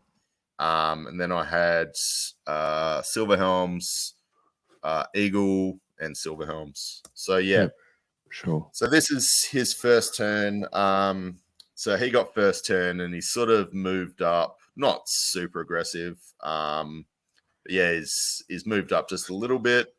You can see he's plucked his knights out just in front of that building with his grave guards just a little bit far behind. So this is where it sort of got me, and I'll get into it in a sec. But you can see his first two models with his Blood Knights past the graveyard and past the building. And he's shuffled up. Yeah, he's shuffled up his Vargeist behind his graveyard in the center. He's moved his. Sorry, it's not his dragon. It's a winged nightmare off towards his left flank a little bit. So that was more towards the center, and he's sort of like left his Mortis engine right next to his graveyard. So I thought he was going to hang that back, but actually it was sort of close, which, yeah, we'll hit that in a sec. So, yeah, basically what's happened is I've moved up quite aggressively, thinking he won't be able to charge me other than a 2x4 formation. And I was, you know, probably really stupid. Isn't he drilled? Is he drilled? Is he be drilled? He's drilled. Yeah. And you don't reform, you redress the ranks. So I was like, oh, he's not going to be able to reform. But, yeah, he can, because redress the ranks is from the center of the front models. So he did have enough room. Yeah. So, so yeah, basically he was able to. I charged in. He counter charged, I believe it was, and he was able to redress the ranks. And then I've just moved up. As you can see, counter charge, right? Yeah, the old counter charge. So he sort of baited me. What with is that. the rule there, though? Anyway, in terms of when you can do the redress, because doesn't it just say when you're moving, you can do it? Is it before moving, or is it just? Yeah, but he was past, so his front. Yeah, no, I get that. So he probably could. But I'm just saying, model? like, the whole model was the passed. whole model. So the whole model very was close. Passed. So we were talking about it. He said, "Oh, you know, I specifically put this whole model past," and then I was like, "Oh, yeah, that makes sense." So I couldn't really. But I was just, like, I guess fundamentally, I'm just asking the other question of like, why can't you just move 2x4 right up to like 1/8 of an inch before you actually complete the charge and then do your redress ranks? Like, do you have to do the redress ranks at the beginning of any movement to do drilled? Yeah, before I you think move. so. Right. I think it's before is that what it says in there before doing the move? Yeah, because I looked it up and it's like, before you move, before any movement. So yeah, that's basically what's happened. Sorry, I charged my Reaver Chariot in and my Silver Helms. On my left flank, I was taking my Silver Helms around and whatnot to get his ghouls. It was a bit of a waste because I sent actually quite a bit around to the left. I need to I just wasn't that confident that one unit was going to be able to take those ghouls out. Rubber lance and all. And yeah. Anyway, and out on the right, I sort of sent my Silverhelm unit up, but I was trying to threaten, but not look to get into combat because he had a vamp in there. And I'm like, I'm not going to be able to take the ghoul unit with a vamp in it. So yeah, was there ghouls on that side as well? Yeah, there was ghouls on the right. So we had off screen. You can see there's one unit of ghouls in the forest, and then he had basically another unit of ghouls to the right of that. That my Silverhelm unit was just staring down. So yeah, this is so everyone sort of come forward. And I took my dragon up quite aggressively, which probably might not have been the best. But anyway, that's where it ended up. And I have to the right of him, supporting him was my Griffin. So yeah. So what's happened, I took the dragon off the base because it was just getting in the way. So yeah. Basically, that should be rule number 1 of dragons. They have to stay on the table, and they've got to be there, even if they're annoying. Yeah. No, just so anyway, they're such glorious models, man. Remember? Yeah. No, they're definitely glorious. So let's try to remember what the hell happened here. You got the Blood Knights fared well. Yeah, the Blood Knights went alright. Yeah. So I think I pushed back. Yeah, I got pushed back, and It's pretty he just terrifying on did a charge, those things. Yeah. So he's just done a reform. And as you can see, yeah, my Silver Helm's gone to the next world. So my Reaver Chariot was still there. He just threw everything into the Silver Helms. And yeah, I was just waiting for his next turn. And then, so what's happened is basically, as you can see, he's taken out one of my Reaver Chariots with his Blood Knights. I've taken out, as you can see to the left, his ghouls are now gone. And what he's done is he's charged in his, this is a few turns into it. So he ended up charging in his Graveguard into my dragon. And I was like, oh no, I'm going to be in a little bit of trouble here. And he charged his, what they called the Vargos? Yeah. Yeah, the Vargos actually originally went into my Griffin. And they were getting shot off as well. And I think the Griffin actually did pretty good against them and pushed them back. And then the Griffin's actually gone forward. Then you charged over to the Mortis charged engine. into his Mortis engine. And then he was sort of like, what should I do with the Varkalark sort of thing? And basically ended up just charging it into my dragon, just to get more attacks in there. The other thing that was happening, so out on my right flank and his left, my ghouls are still getting stared down. His ghouls are still staring down my Silver Helms. And he was just throwing magic missiles at me. So they were just sort of like trying to tie each other up. His dragon ended up coming down, and I ended up throwing in so you can't see it here because it's no longer there, but I threw in my Lion Chariot. Sorry, not his dragon, his Abyssal Winged Terror Horror, thing. Winged Nightmare. Yeah, Abyssal Terror. Sorry. Right. Yeah, Abyssal Terror. I'll get the right word once. I think that was 9th age. What I was thinking of. Anyway, so my dragon. Sorry, not my dragon. My Lion Chariot went into his flank. My Dragon Princes went into his front, and my Eagle went into his right. And obviously, as you can see now, he's taken off my Lion Chariot, so that's no longer there. And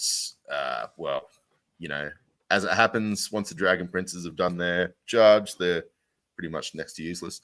And the other thing you can see, so my dragon in the center, I'll go into that fight a bit.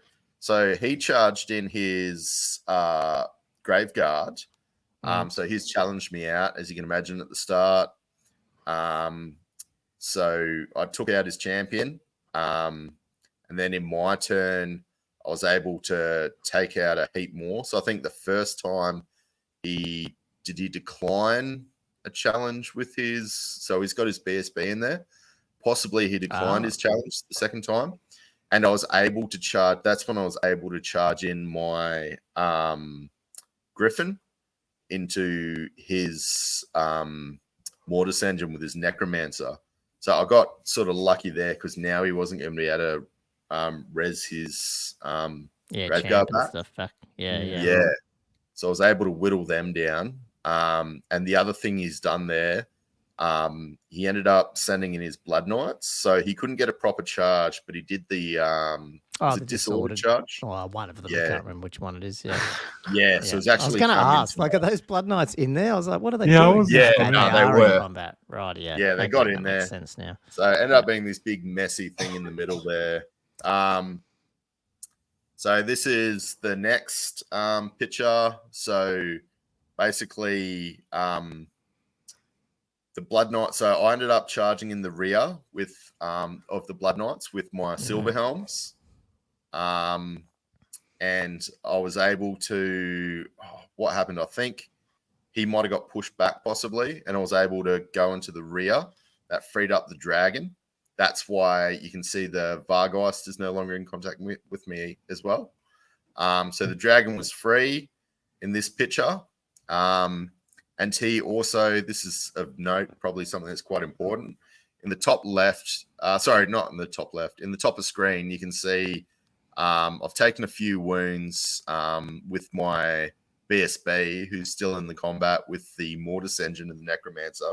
So it's been screaming at me, and I've been quite lucky with the screams. So I'm 3 down out of 5. So I've only got 5 wounds. I've got 2 left. He sent his ghouls into my flank. So they're actually in my flank up here.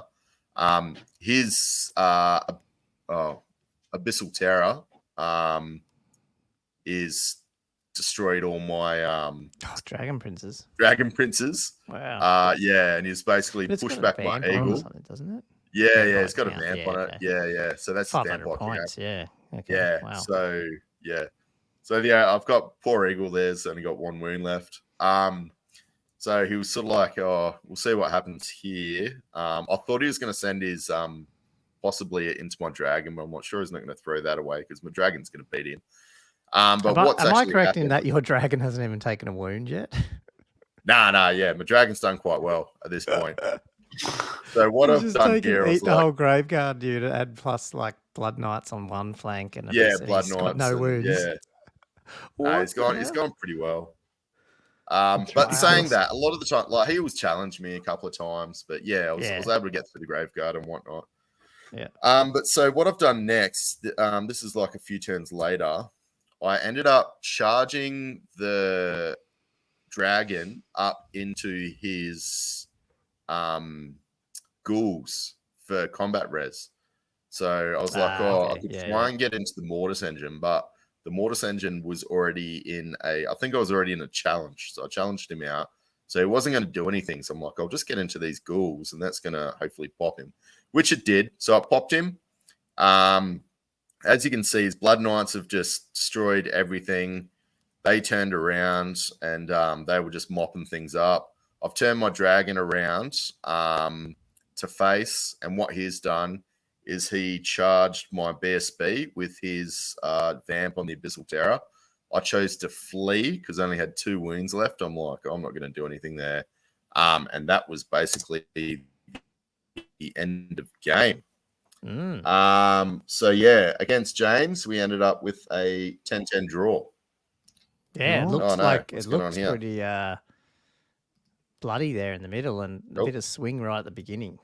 You know, like in terms of, oh crap, didn't mean to charge that. It looked like he was going to nail you for a minute and then suddenly, the dragon just goes, it did. I'm right, I'll really take half your army. I'll just sit here. Yeah. So the dragon was coming part, but I was just trying to get those Blood Knights, and you just send the old Silver Helms, and you only got like 6 Silver Helms going in, hitting on 4s, winding on bloody 3s, getting through a 2-up armor save. They just, you might take 1 or 2 off, but you just weren't getting enough. So they got hitting them as a column. You got a chance, right? But as soon as they reformed into a 6 or 7 wide unit, you're like, oh crap! Yeah. It's not what I was bargaining for. The good thing is, like, that's that only has to happen once, and now like it's pretty obvious potentially what he was doing. Like once you see it. Yeah. So that was that game done and dusted. It's pretty hectic. Yeah, no, it is.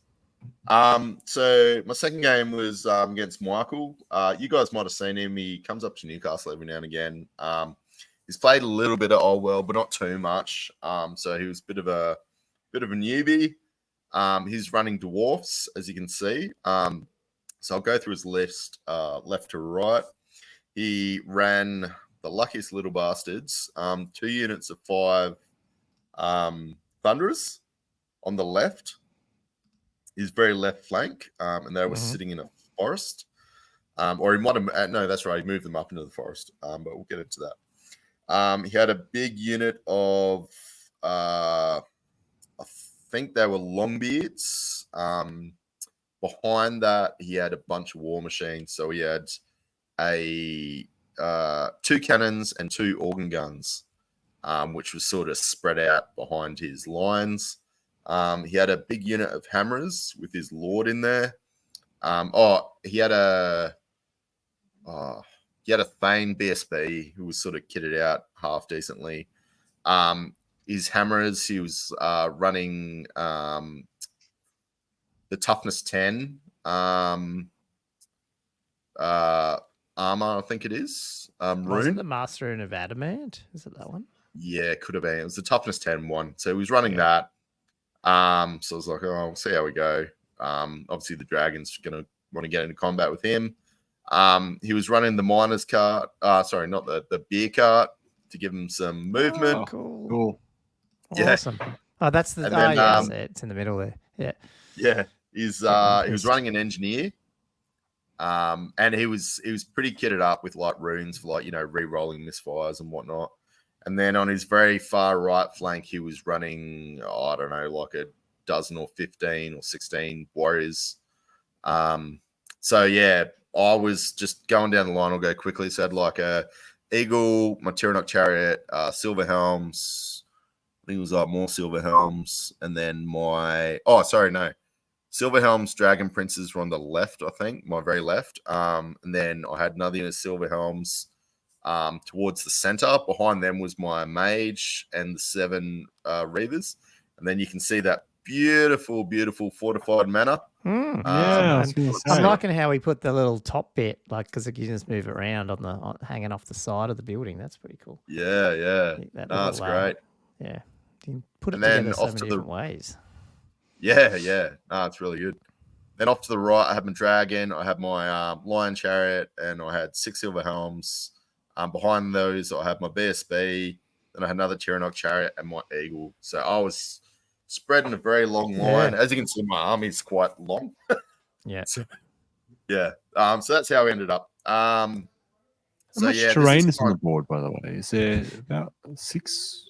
Yeah, so it's 2 forests. We're running in the very top right of screen. You can see there's just like a little fieldy sort of thing. I don't know what it is. We're just running as difficult terrain. There's nothing on it, but it was a terrain piece. And then we just had 2 hills in each corner. So it wasn't too bad. It was sort of 4 or 5 terrain pieces, maybe 6 on each table. So it was, it's pretty decent. I'll quickly go into what happened. So this one should be quite a quick match. So I've basically, being a dwarf, he's just shooting at me. I still lost a few bits and pieces. Off to the right, I've tried to get into. That was a YOLO. Yeah, that was. That was, yeah. Forest? What forest? I'm going in. Yeah, forest, exactly. So I sent them up. I was trying to remember if this is the second turn. So yeah, I moved them up and then I went in with a charge. So I moved them up. I'm like, well, you won't charge me. And then I charged in. So I couldn't really fail it. But spoiler, well, not really spoiler, but okay. My lion chariot failed. He didn't get in. As you can see. It was an inch short. I'm like, yeah, he's definitely in. He only needed. Does he have Swift Stride? No, he doesn't. No. See, that's what kills you when you go into that's what kills you. I think he needed like a 10 or a 9, and it must have been a 10. He was like, I think I rolled something in a 1, and then obviously I took the 1. Yeah. So yeah, he didn't get in. Stand and Shoots absolutely obliterated my silver helms, and then you can see there I've only got 2 silver helms left that got in, and my Tyrannok chariot, my eagles, my dragon, and my griffin. He didn't anticipate this. He told me. I thought, stuff it. I'm just going to go straight over the top and just go for all his artillery straight up, because otherwise it's going to be shooting at me. I'm going to get tied down. So yeah, I've done that, and then on my left flank, I sent my dragon princes and my unit of silver helms into his warriors, and they evaporated pretty quick. And then in my center, I was sort of staring down his hammerers. I didn't want to engage with the hammerers, so I sort of left a Tyrannok chariot and my silver helms in the center just to threaten his hammerers.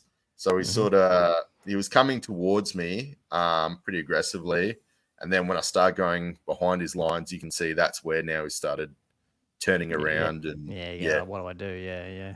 What do I do? So one Thunderer unit. So he ended up sending his dwarf Longbeards in, took out the Lion Chariot.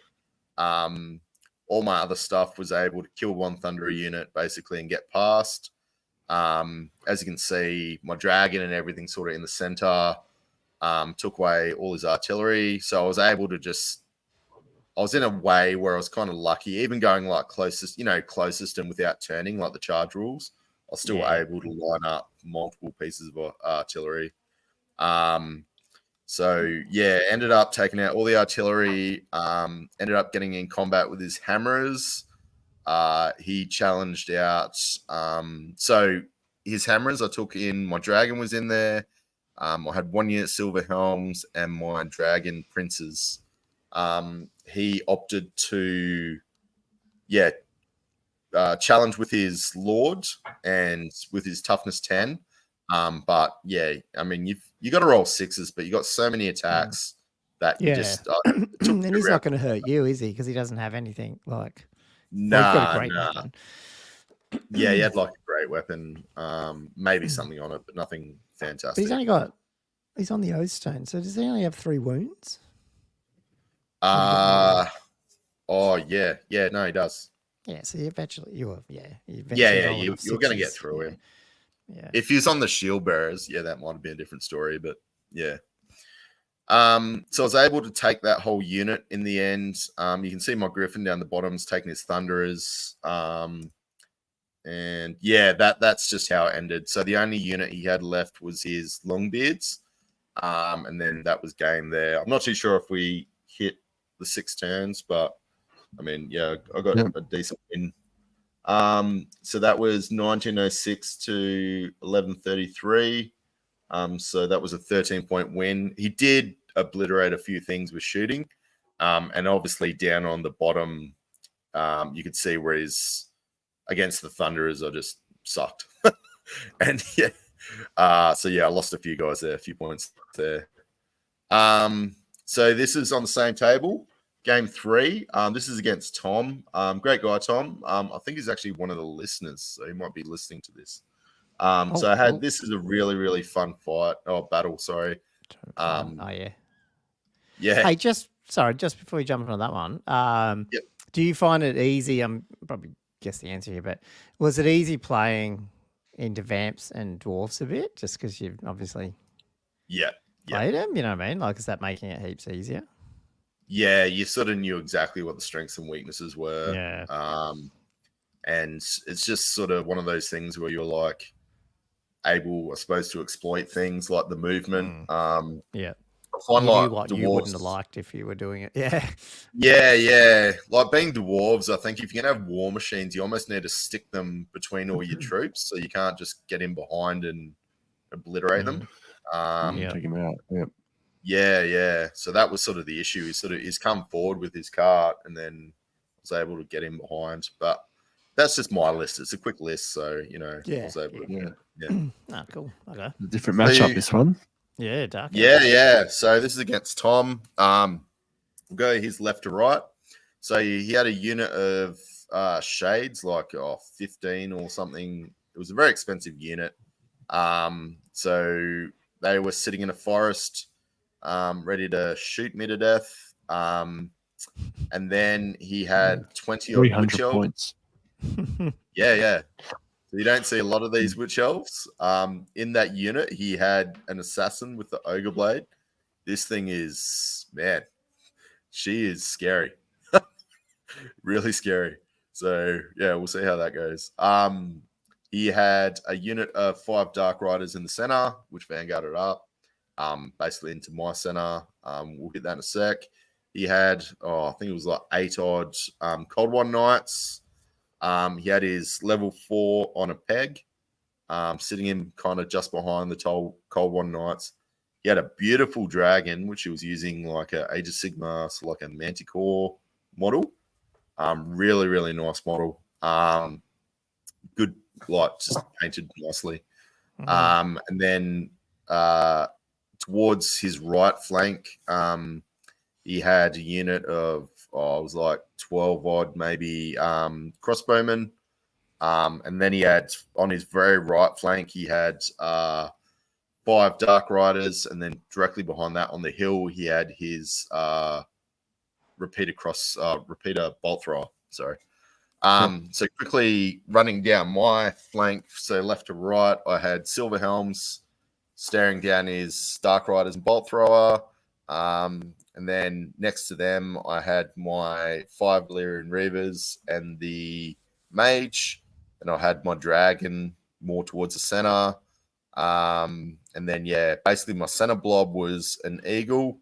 I had my 5 Silver Helms. Behind them was my BSB on the Griffin. Next to him was my Lion Chariot. Next to him was my Eagle. So I was, had this big blob in the center of chaff. And then out on the very far right, I had 2 units of Silver Helms staring down his Shades. So it was not too bad a lineup. I was really lucky. It's the same forest the Quarrelers, the Thunderers sitting in, so it's just swapped. Yeah, I was going to see what happened there. Missile troops. Yeah, missile troops. So he was hoping for first turn, and then was hoping to shoot, and then possibly flee with his Dark Riders right in the center. I was surprised he vanguarded it up as far as he did. But basically, he fled. I sent in my Lion Chariot. And he elected to flee, but he fled like, I don't know, 4 or 5 inches or something. And my Lion Chariot, and as you can see, he's done quite a long charge, ran him down. And then I've just started to move up. So on the left, you can see I was sort of like pipping off some of his Dark Riders, and I sent up my Silver Helms straight at him. I was moving as fast as I could, I suppose, towards his bolt throwers that were sitting behind a terrain feature. My dragons just come forward and looked at his dragon, and we'll sort of dragon off. Just sort of waiting for somebody to make a move in that department. I've sent my Griffin up slowly forwards. I didn't really want to send anything into those Witch Elves. But we'll see what happens there. His turn, basically. And obviously down the bottom, my Silver Helms were going straight at his Shades. So his turn, he's elected to charge my Dragon Princes with his dragon. Was it his dragon? I was trying to remember. It must have been. He tried to send his dragon over, I think it was, and I elected to flee. So he was trying to get a charge in and maybe get in, redress and or reform and get into my back ranks a bit. So I fled with them. He sent his Witch Elves up, but they didn't charge in. I'll get into that later. And he was, as you can see, he took off like 4 Silver Helms with his Shades just from one round of shooting. So they're all gone. How come his dragon's not too far up then? Because I would have thought he just, trying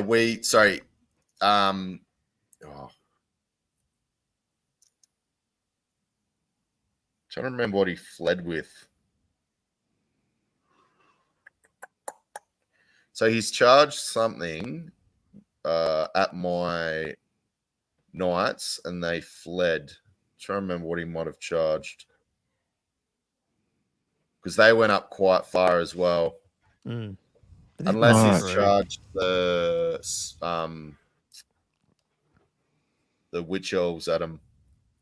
Anyway, he's charged something. Which way is the Witch Elves facing? I can't even tell. They're facing your Lion Chariot. Yeah, they're facing straight at my Lion Chariot, and then it was my turn next. Yeah. But basically, sorry, I can't remember, but something's charged, and I fled with my Dragon Princes. As you can see, they're running away. Next turn, he took off. So this is from a standard shoot. Oh God! So both units elected to charge the Silver Helm units. Only one made it in, but he stood and shoot at the bigger unit, and he took off 4 of them. So there's only 2 Silver Helms down. There's 2 left. Not going. Oh boy, it's gonna hurt. But the problem you've got, as you guys know, with skirmishes, is you can only form up so many. So I think he ended up being Yeah. 4 wide, I think it was. Yeah. In the Yeah, it end. would be. Yep. So yeah, it was in a big column behind. This is further down the line. So I'll try and remember exactly what's happening here. So basically, I sent my lion chariot in. I might have done like 2 wounds or something, and his I only got impact hits, and then his assassin or whatever it is, or the witch elf has like strike This first. is on the witch elf unit, right? Yeah. So the lion the shades. chariot went into that and absolutely obliterated that lion chariot, like absolutely obliterated it. So that's when I was like, I'm not going to send anything else into this unit because this thing is dangerous. With the shade fight, I was able to take off like 2 or 3 wounds, and he just rolled bad, and I was just able. I got lucky. So I overran my 2 silver helms. Took out the whole unit. Yeah, Wow. they did. And he had Holy hatred crap. and everything like against high elves. So the 2 silver helms, this is probably the MVP moment of the silver helms. Able to take off that unit. So I was pretty lucky there because I was getting a little bit worried. So this is a little bit further along. So I'll sort of get into what has happened here. So on the very left flank, if you remember, I had silver helms that were trying to chase down his dark riders. And then behind that, there was a repeater bolt thrower. So he finally moved far enough back and was shooting me where he couldn't really get back too much further. So I was able to charge in, took them out, overran into the repeater bolt thrower, killed that. Then I was able to reform. I sent my chariots towards his crossbowmen in the center. He was able to kill off one of them, and there should still be one. It just couldn't make it just because of the terrain was difficult. So yeah, just wasn't able to charge in. I think I tried quite a few times and just never made it. But the silver helms that took out the repeater bolt thrower were able to get into the flank of the crossbowmen. In the center, he finally decided he was like, "Oh, stuff it, let's just go in." Dragon. So he sent his dragon in. Here we go. Yeah, so that was pretty cool. Big And showdown. at the same time, I've sent my Griffin into his Cold One Knights. Yeah. And yeah, it's just unlucky, I suppose, with the Cold One Knights. Like I think he might have challenged out at the start, and then I've just pipped away 2 or 3 each time. He still had his mage down the back. She was hiding out. My 2 units of 2 silver helms were slowly making their way over. He sent his witch elves straight at my dragon princes who rallied. And they just kept edging themselves towards the back of the board. I was more than happy to sacrifice those boys to keep those witch elves out of any sort of combat. We ran out of time here. So basically, I think, that's right. What? I wasn't able to kill all his drill. archers. Yeah. So man. This is sort of where we got to. Is that? Yeah, that's it. So this is where we finished. Funnily enough, Silver Helms went into his flank, and as you can see, did he take off? I think he took 2 off. Oh, that's right. No, he was casting magic at the Silver Helms. So the Silver Helms lost a couple to magic. They weren't able to kill off the crossbows. They fell back in good order. I've taken a couple of wounds in my dragon. I think I got him down to maybe 4 or 5 wounds left. He didn't have an ogre blade, so I was sort of winning in that department. Yeah, because the witch elf has the hag or whatever. Yeah. The ogre blade, which is always going to be somewhere in the army, was not on the dragon. Yeah, the obligatory ogre blade. Yeah. So I forget if I was able to get the Cold One Knights. It wouldn't surprise me if I wasn't, because that was the end of the game. I think we had like 2 turns, a turn or 2 left, but we just weren't able to finish. But ended up being a 10-all draw. Do you reckon if you did finish it, you would have got through his dragon then? Because it looks like he only got 2 wounds on you. Yeah, I'm pretty confident, especially if I was able to get some spells off. So, Yeah. right. Oh, actually, I mustn't have got those cold one nights because, yeah, it ended up being like 593 to 626. So it was pretty, it was pretty even at the end. Yeah. Yeah, Wow. I mean the shades of half of that already. Yeah, that's Yeah. sort And of then the other unlucky half on would his have been part, the but still, yeah. two Dark Riders and the repeater bolt thrower. I feel like these Dark Elves are a bit of a sleeper army. Yeah. Yeah, they're Yeah. good. If you had an Like I ogre swear blade, they were everywhere in 8th, at least in Australia at the end. Heaps of people were playing Dark Elves, I felt. Yeah. No, they are pretty good. Where are they Yeah, all? they were pretty broken in 8th. Yeah. Yep. So yeah, I thought I might have been within. So sorry, there's the monolith. This one, it's that tree in the center. Oh, right. Yeah. So if I was within 6 of that, or if I maybe played for that, I would have got 400 points as well. But yeah, we just right.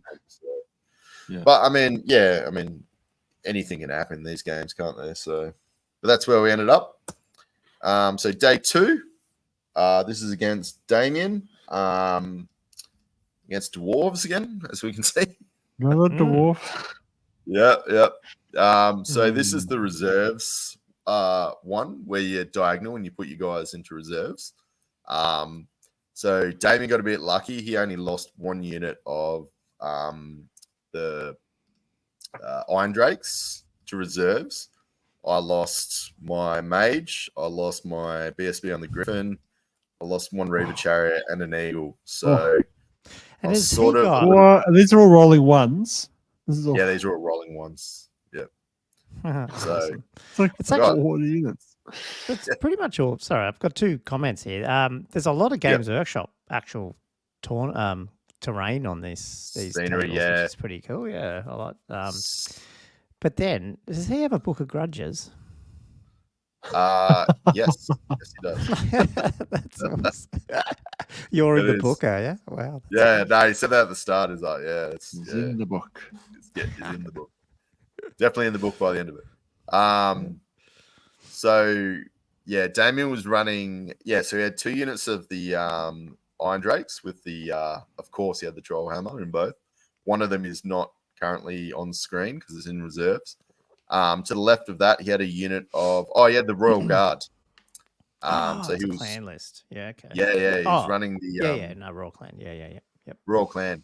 So he had the Royal Guards Warriors. If that's trying to remember what they're called. Royal Clan Warriors. Yep. Clan Warriors. So he had a big block of 20 of them. They're actually pretty decent in combat. He had a big unit of Longbeards that he was running in the center. And then off on the right, he had a unit of. So when I say off to the right, he was very compact, kind of in the center of the board. It was a diagonal, so it was on a bit of a diagonal line going back towards the Like back his of right his. hand. Yeah. He's his very right much hand. castled up into that. His Very- back right yeah, corner. yeah. Thing, which is And good. he had a yeah. forest next to him as well. So yeah, that was Yeah. like on his right flank. It's kind of like hindering me a bit. He had his Lord on Shield Bearers running the. I don't know if it's Runa Smashing. It's the D6 wound one on his great weapon. And then he had or whatever. smiting, whatever it is, yeah. And then he had his Thane BSB in the Longbeards. His Lord with great weapon was in his Iron Breaker unit. So I was like, I don't really want to get in combat with this because I'm just not going to shift it.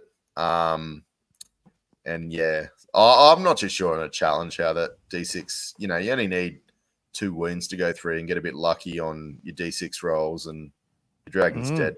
So God, yeah, it's scary. Yeah. yeah, so a bit risk averse on that. He was running the anvil and 2 grudge throwers. So he got a little bit unlucky with his grudge throwers actually. Just scattering and whatnot. And he had one more little figure there. Oh yeah, no, he did. Yeah, the Doom Seeker. Yeah. Which he sent up, and this. He Yeah, didn't roll sort of- He didn't roll a 1 for it. Hey, like I usually do. Cool. Nah. He turned up. So, Okay. Doomseeker's vanguarded up 3 inches. And I didn't realize he's got his like a swift stride sort of thing either, which I didn't account for. Yep. At all. But yeah, we'll see how that Mini plays Swiss out. stride. Yeah. Yeah.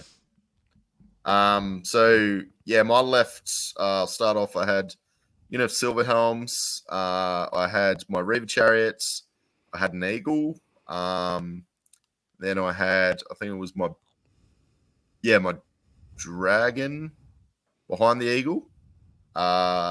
Towards the center, I had my Dragon Princes.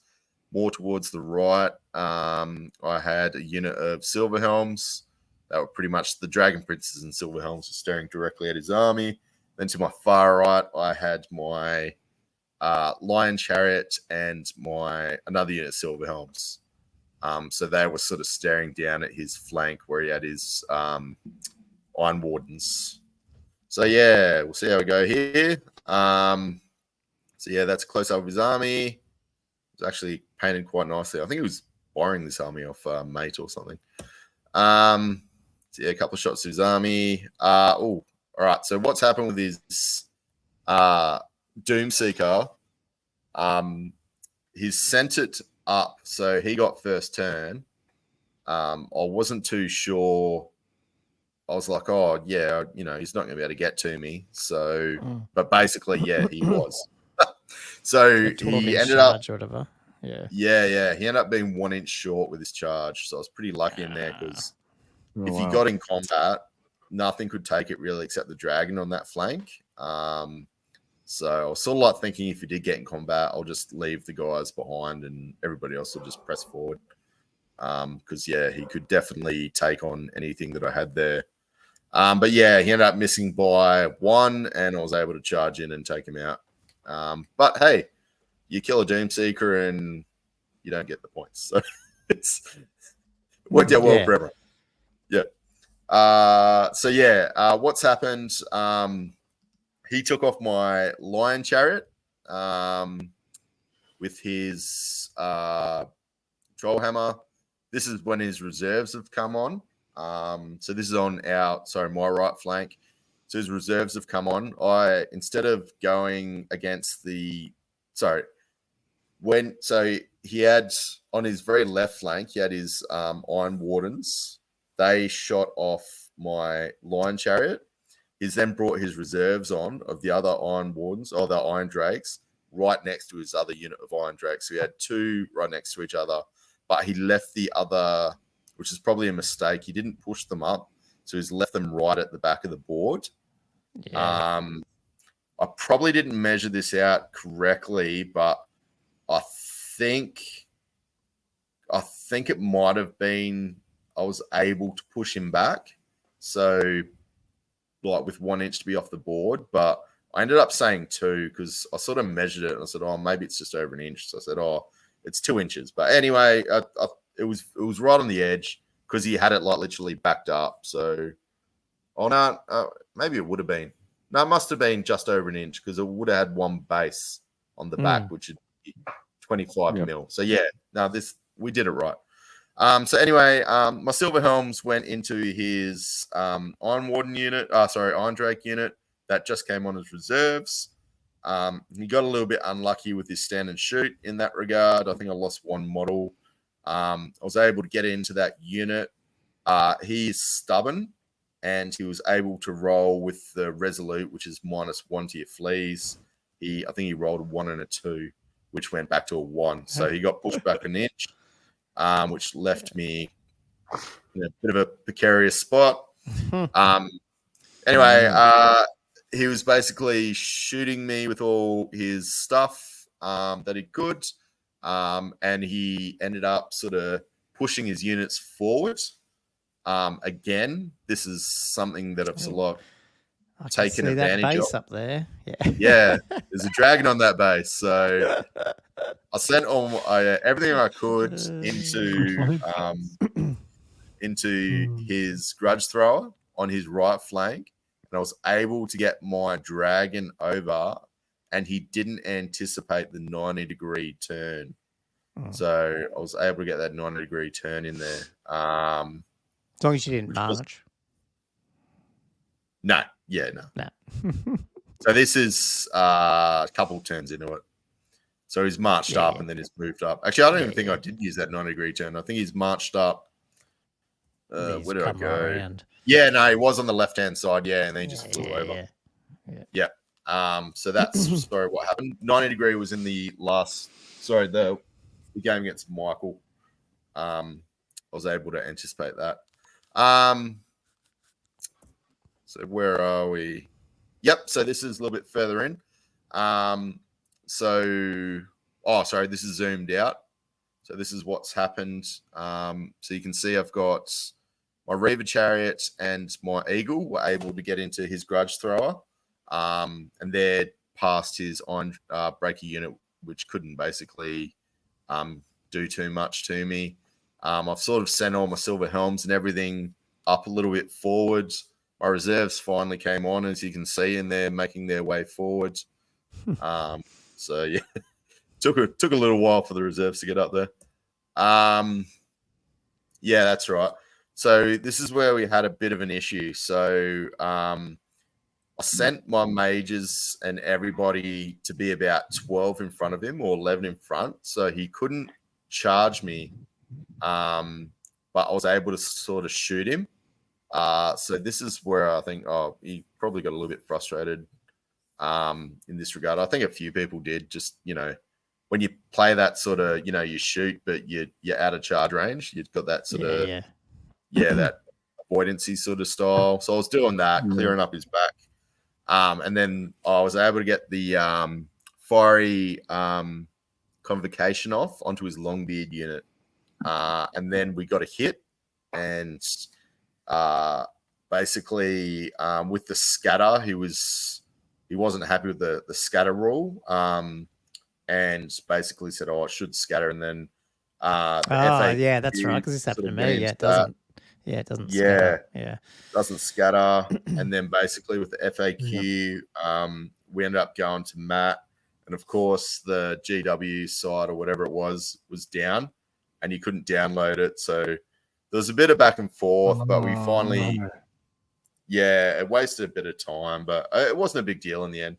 I mean, for Damien, it was a big deal because it was like right over his Longbeard unit, and it's strength 4, AP -2.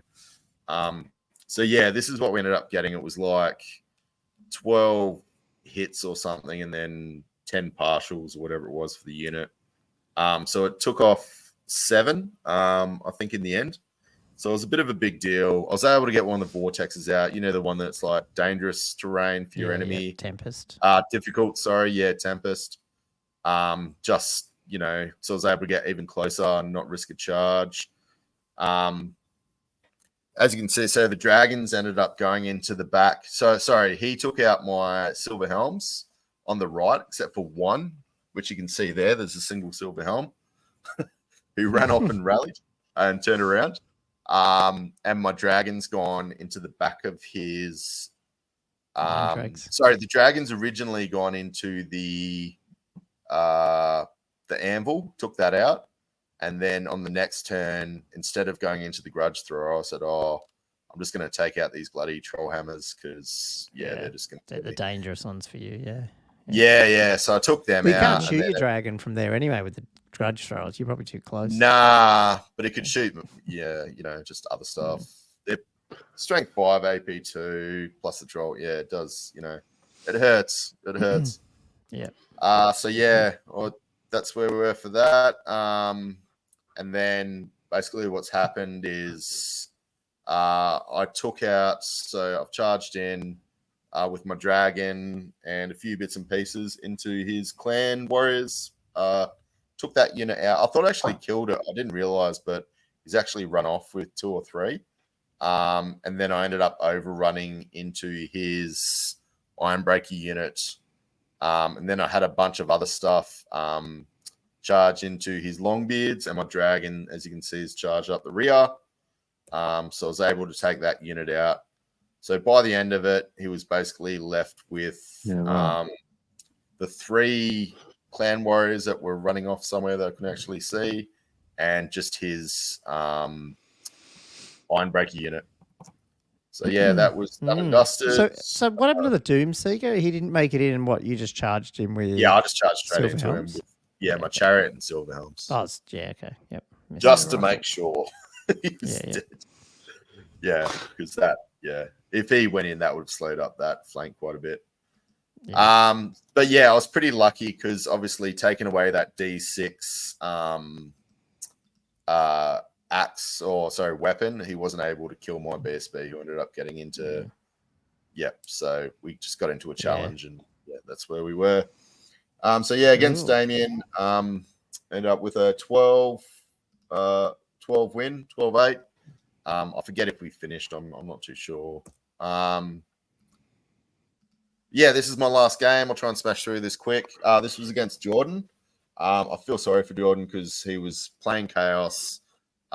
He had somebody put this list together for him, just with sort of lots of models that he had, and he's only played like 1 or 2 games. This was his first tournament. He had a. Did you get matched up with him then, or was he was going okay because it was Chaos? Like, did he win a couple of games? Oh, I'm not too sure. Yeah, no, he wasn't going terribly because I looked at his score. Looks like 2-2 on the. 2-2. Yeah, group. okay, yeah, that's cool. Yeah, yep. So I only had 2 draws up to that point. I think I had 2 wins, 2 draws. So I was eyeing this list when we were going through a list. By the way, I was looking at this, going, "This would be a fun list to play because it's just MSU Chaos Warriors everywhere." Yeah, he just the way he deployed and everything as well was sort of like you'll see as we go. Yep. But he had a pretty decent list. He was just missing a bit of punch. They're just not fast. He's only got 1 knight unit because the Gore it's probably not that quick either, is it? Nah, and you can see he's put his knight. So I'll go through. So his Gore chariot was on the left. He was running 2 units of warriors, like 10 each. And behind them was another unit of warriors, which he put his lord in. So he was sort of screening his lord, which I thought he'd want to get his lord in combat. But anyway, then there was a forest in his center, and then to the right of that forest, he's got some Zinch warriors, which he put his mage in with. And then to the right of that, he had 10 chosen. So all his warrior blocks are like 10, I think. And then behind the 10 chosen and 10 Zinch. Go through them, can't you? Yeah. He had his he ended up putting his chosen knights. He had a block of 10 chosen knights, and he had a character in there. That's a unit. Yeah. So it was, but I was a bit surprised. They're behind everything too. Yeah, they're behind everything, which is a shame. Yeah. That's also like explaining along because he had no chaff as well. I'm like, it's going to be really, really hard for you without chaff. Wow, he's got chaff, but there he's core. There he's actually warriors. You've got to walk through them. Yeah, like you need sort of dogs deployed it like their chaff, that ran at the front. Yeah. So my left, I had Reaver. My chariot, Reaver chariot, 5 silver helms. Then I was running an eagle, my lion chariot, my dragon, which you can't see there because you can't fit. This is the problem with bloody big models. Doesn't look good for photos. Like you're playing with the forest base almost, where the trees just come off for the whole game. And then come back on again. It's funny, like, you don't usually put cavern forest, but I had to. I didn't have too much of a choice. Then I had. When are we having this Swift Stride chat? Because we're getting on. Was this after that? Okay. Oh yeah. Oh, that was a 2-second thing. Oh, okay. I wasn't sure because I was going to make a comment about that with the forest, but anyway, I'll do that when you talk about it. Cool. Yeah. And then so I had 2. Sorry, what is it? I think it was Dragon Prince's silver helms. Then I had my other chariot, other eagle. Then on the very right, I had my other unit silver helms. I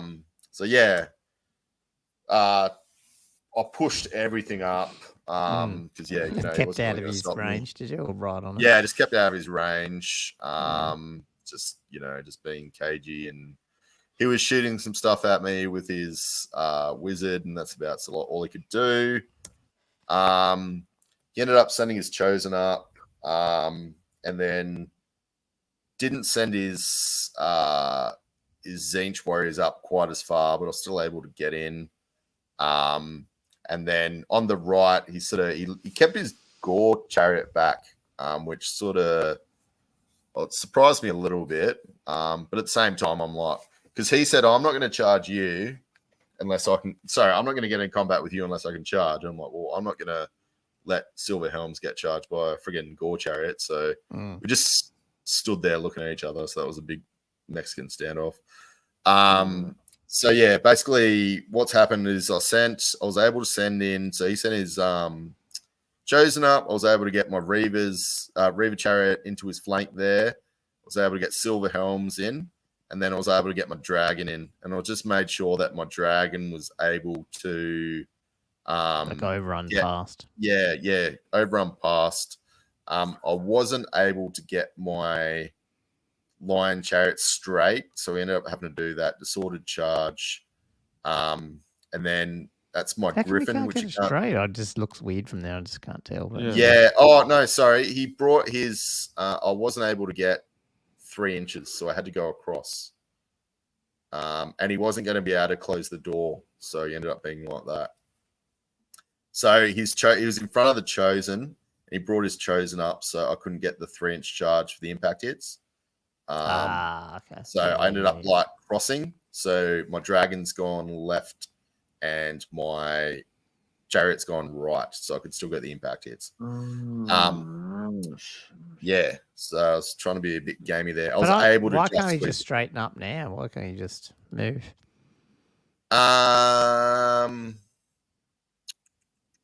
Like if he's made contact, can't he just pivot and be lined up? Did you run out of?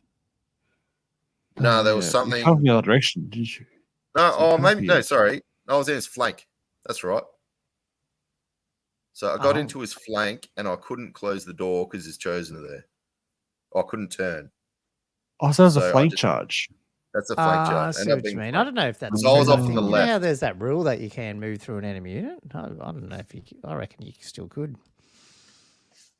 Oh, yeah, okay, but then I would have had to swing your ass around and go through another unit. I think that's fine. Potentially, that's what I'm seeing. I might be wrong there, but yeah. All good. So basically, if he was straight, I would have been on top of the other unit, so I would have had to nudge it higher. Oh, I don't know. I just played it like that. So it wasn't a big deal. But yeah, anyway, so the Griffin, which isn't on there because he couldn't fit either, and the Dragon Princes are into his Zinch block, and I was able to get the Fury of Cain +1 attack onto that unit. So that was going to do some damage. The guys he had going down his center, 2 units of warriors, and then behind that was a unit of warriors, his Lord. He had them really close together, so I was able to just chaff it with a single eagle. So got a bit lucky there. Basically, this is quite advanced. So what's happened is I've just wiped that whole side. Yeah. Yeah. He charged in, I think, with the... I don't even think he actually charged in because I just ended up overrunning. So yeah, I took out all the Chosen. I took out all the Zinch warriors and his mage, and I was able to overrun into his Chosen Knight block with a few bits and pieces. Some stuff obviously held and reformed, and I just sent the big stuff in. His took out the eagle and then sort of kept coming towards me, and I just sort of fed him a few bits and pieces here and there. Oh no, he didn't. Sorry. He got 2 wounds on the eagle from all his attacks. So he charged two into it, 2 units, both units, Chaos Warriors. What? Got 2 Chaos Warriors are not delivering, are they? Warriors. Yeah. Got 2 wounds. The Eagles ran, and then this is after he's obviously rallied. So yeah, I've taken out. So you can see here, taking out the Chosen block. You can see the Griffin's on its way down, the Dragon's on its way down, and everything else is sort of like lining up. Yeah. I ended up getting a bit lucky, and I was able to break him with that chariot that's just charged in then. The warriors to the side, and basically they've run off. The Nurgle warriors, which they fled as well. So he fled with 1 unit of warriors. This is getting a bit messy if you can't see it, basically. And it was able to charge into the front of another warrior. So I broke them. So the only unit, so he's got 1 unit of warriors fleeing. This is the end of the game. And then basically he's got the single unit and his lord left of warriors. Single unit warriors and his lord left.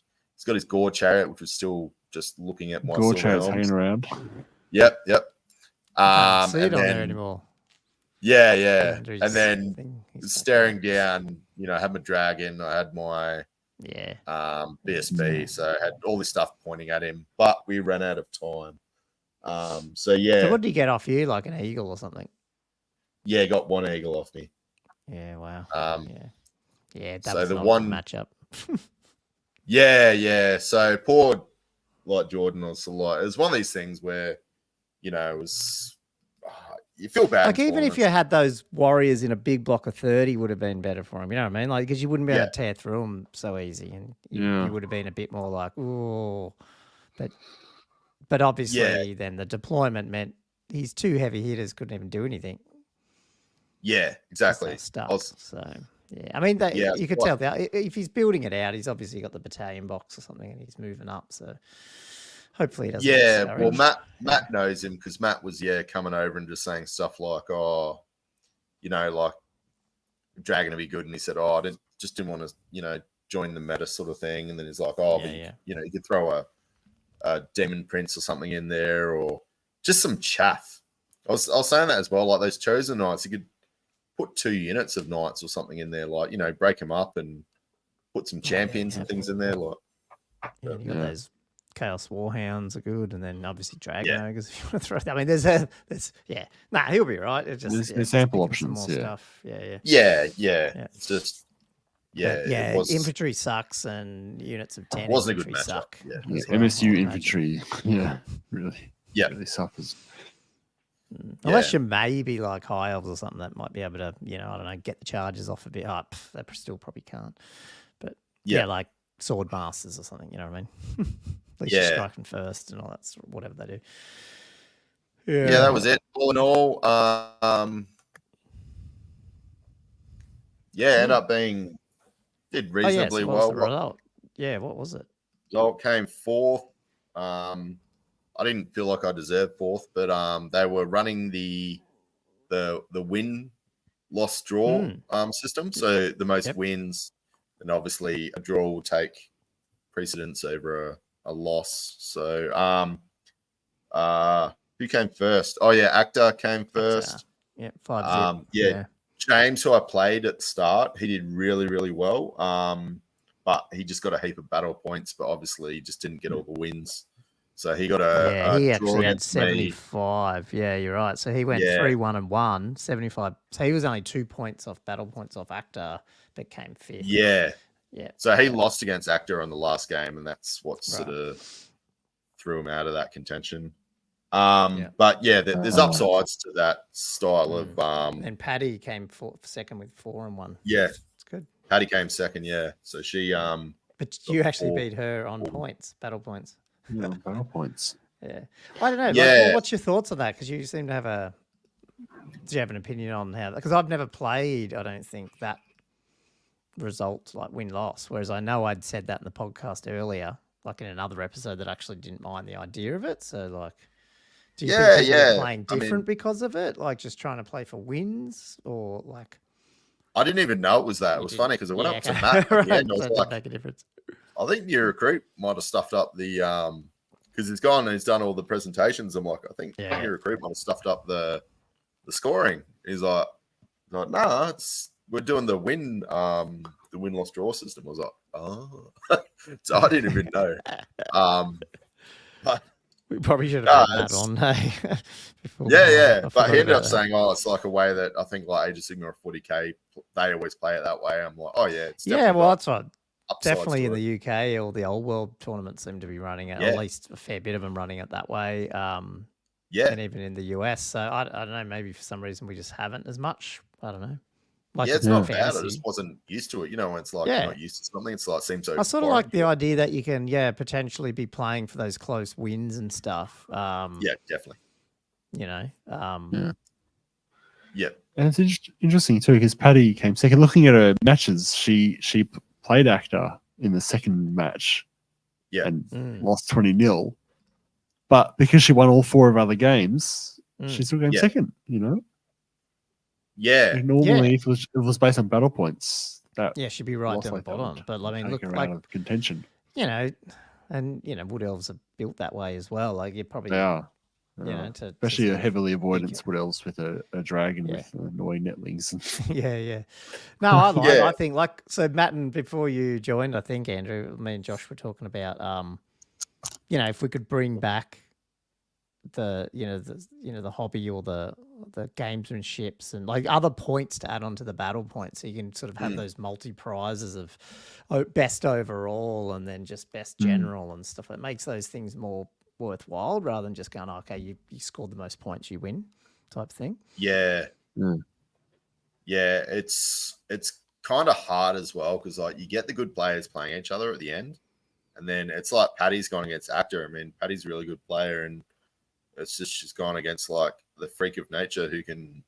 I don't know how he does. He goes so well. Captain Australia multiple times in tournament. Yeah, I think he knows what he's I doing. think James only lost against Actor. It was like a smaller loss, so it was like I don't know, like 20-8 or something. So the like only that. weird thing that new recruit I think is doing on this display here is for the people who either pulled out or didn't play all their games, they're not on the bottom.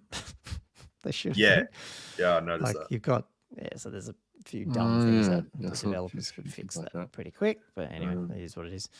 Yeah, because Adam I think as well. I think he lost to Actor. Do you play Actor? Actually, maybe he didn't. Sorry, who was that? that? He was going quite well. Adam Gooley. Yeah, so what happened? He didn't play game day 2. Yeah, I didn't see why he didn't play day 2, but yeah, he didn't play day 2. So, but he was going all right. Yeah. Cool. Okay. Yeah. So, what was your Swift Stride comment? That I mean, like, because obviously it's not a long one. I just was wanting to know. Is that just Well, I just want to see what you guys think and what all the viewers think because it seems like people were doing it. I just made sure of that at the start because there was a couple of guys like, nah, you get to choose after you roll the dice if you want to add Swift Stride. I'm like, that's a massive advantage, especially for somebody doing a flea. If you're near a board edge or you know things like that, I don't like it where it's like this fall back in good order where you're all fleeing or something, and then you get an advantage. Yeah. It's like, if you're 12 inches from a board edge, maybe not even that, but if you're 10 inches from a board edge, it's a good chance you're not going to be throwing the extra dice. Ross, if you can choose, I'd prefer it somehow if it was,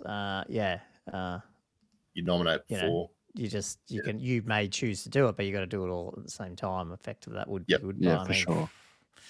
Again, I think it's one of those things that's just it's not specific. I haven't seen it FAQ'd anywhere. I don't think so. Because just says may apply and it does say may apply a plus D6 modifier to the result. I'm just looking at it now. Yeah, so which does seem to imply I don't know what the result is until I roll the dice. So it's like, fair enough. You could argue the way that's written, it's after the first 2 dice have been rolled. And the fact that on the thematically charge, it makes no sense at all. Anyway, that's what it sort of says. I mean, you don't have to, but I mean, technically, it's 2d6, pick the highest, then roll the Swift Stride. So yeah, and it's weird that for a flea roll, it's an uncontrolled move. So the fact you've got some control over that. That's the thing. I think that's the bit that we don't like. It's like the Figo one as well. Reforms. It's like, come on. I was just going to add though, because going back to your forest things about like you're going into the forest. I really love the difficult terrain 1Ds. Like take the lowest -1 because I reckon it. I reckon they could do this a little more. I reckon low linear obstacles need something to make it more worthwhile as well. I think some people on our Discord were suggesting things like maybe it takes out your ranks on the charge or something like that, so you can actually have more reason to defend them and stuff. Or something. I can't remember what they're saying, but I was wondering maybe those difficult terrains should be like, well, then you have to pick the bottom 2 of your dice rolls rather than just the bottom dice. So if you are rolling With a the Swift Swift stride, stride. Yeah. then you're still having to pick 2 bottoms. So at least it's penalising. Because I feel like Swift stride don't overly care too much about the forest still. I find that like they still can get through it pretty easy. Yeah. Like, I found that. come on, a definitely. horse shouldn't be able to race through. It should be pretty. Like I'd almost ban Swift stride being able to use if you're going through difficult terrain or something, unless you're flying. Yeah. I don't know, like you know. Especially elves, because like elves, you can like even if it's dangerous, you still Well, re-roll and you Give could my always chariots. then say move or move through cover as you do it. Like that would be fair. Like wood elves should be able to race through forests on their horses, but like I shouldn't be able to race through a forest just because I got Swift stride. yeah. But The chariot.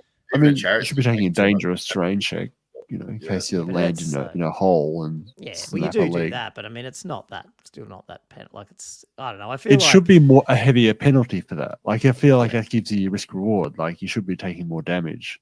Yeah. If you're choosing, well, you to do go with through what is it? Chariots like you do. You D3. It's only wounds or whatever, D3. I but- mean, Yeah. I don't know. And it's still only a 1 in 6 chance to even have to roll the dice. And again, it's maybe another way to buff infantry a bit by saying, well, I'm going to take some infantry. We'll park in the forest, and even if you've got cav, there's a chance you won't, mate. You'll try roll it, but you'll fail, and then I can come countercharge out of there, or something. I don't know, just to try and give you a bit of a buff. But yeah, no, definitely. yeah, Swift stride's pretty powerful in this edition, just because of the smaller charge range, and then you're just getting that extra dice. Yeah.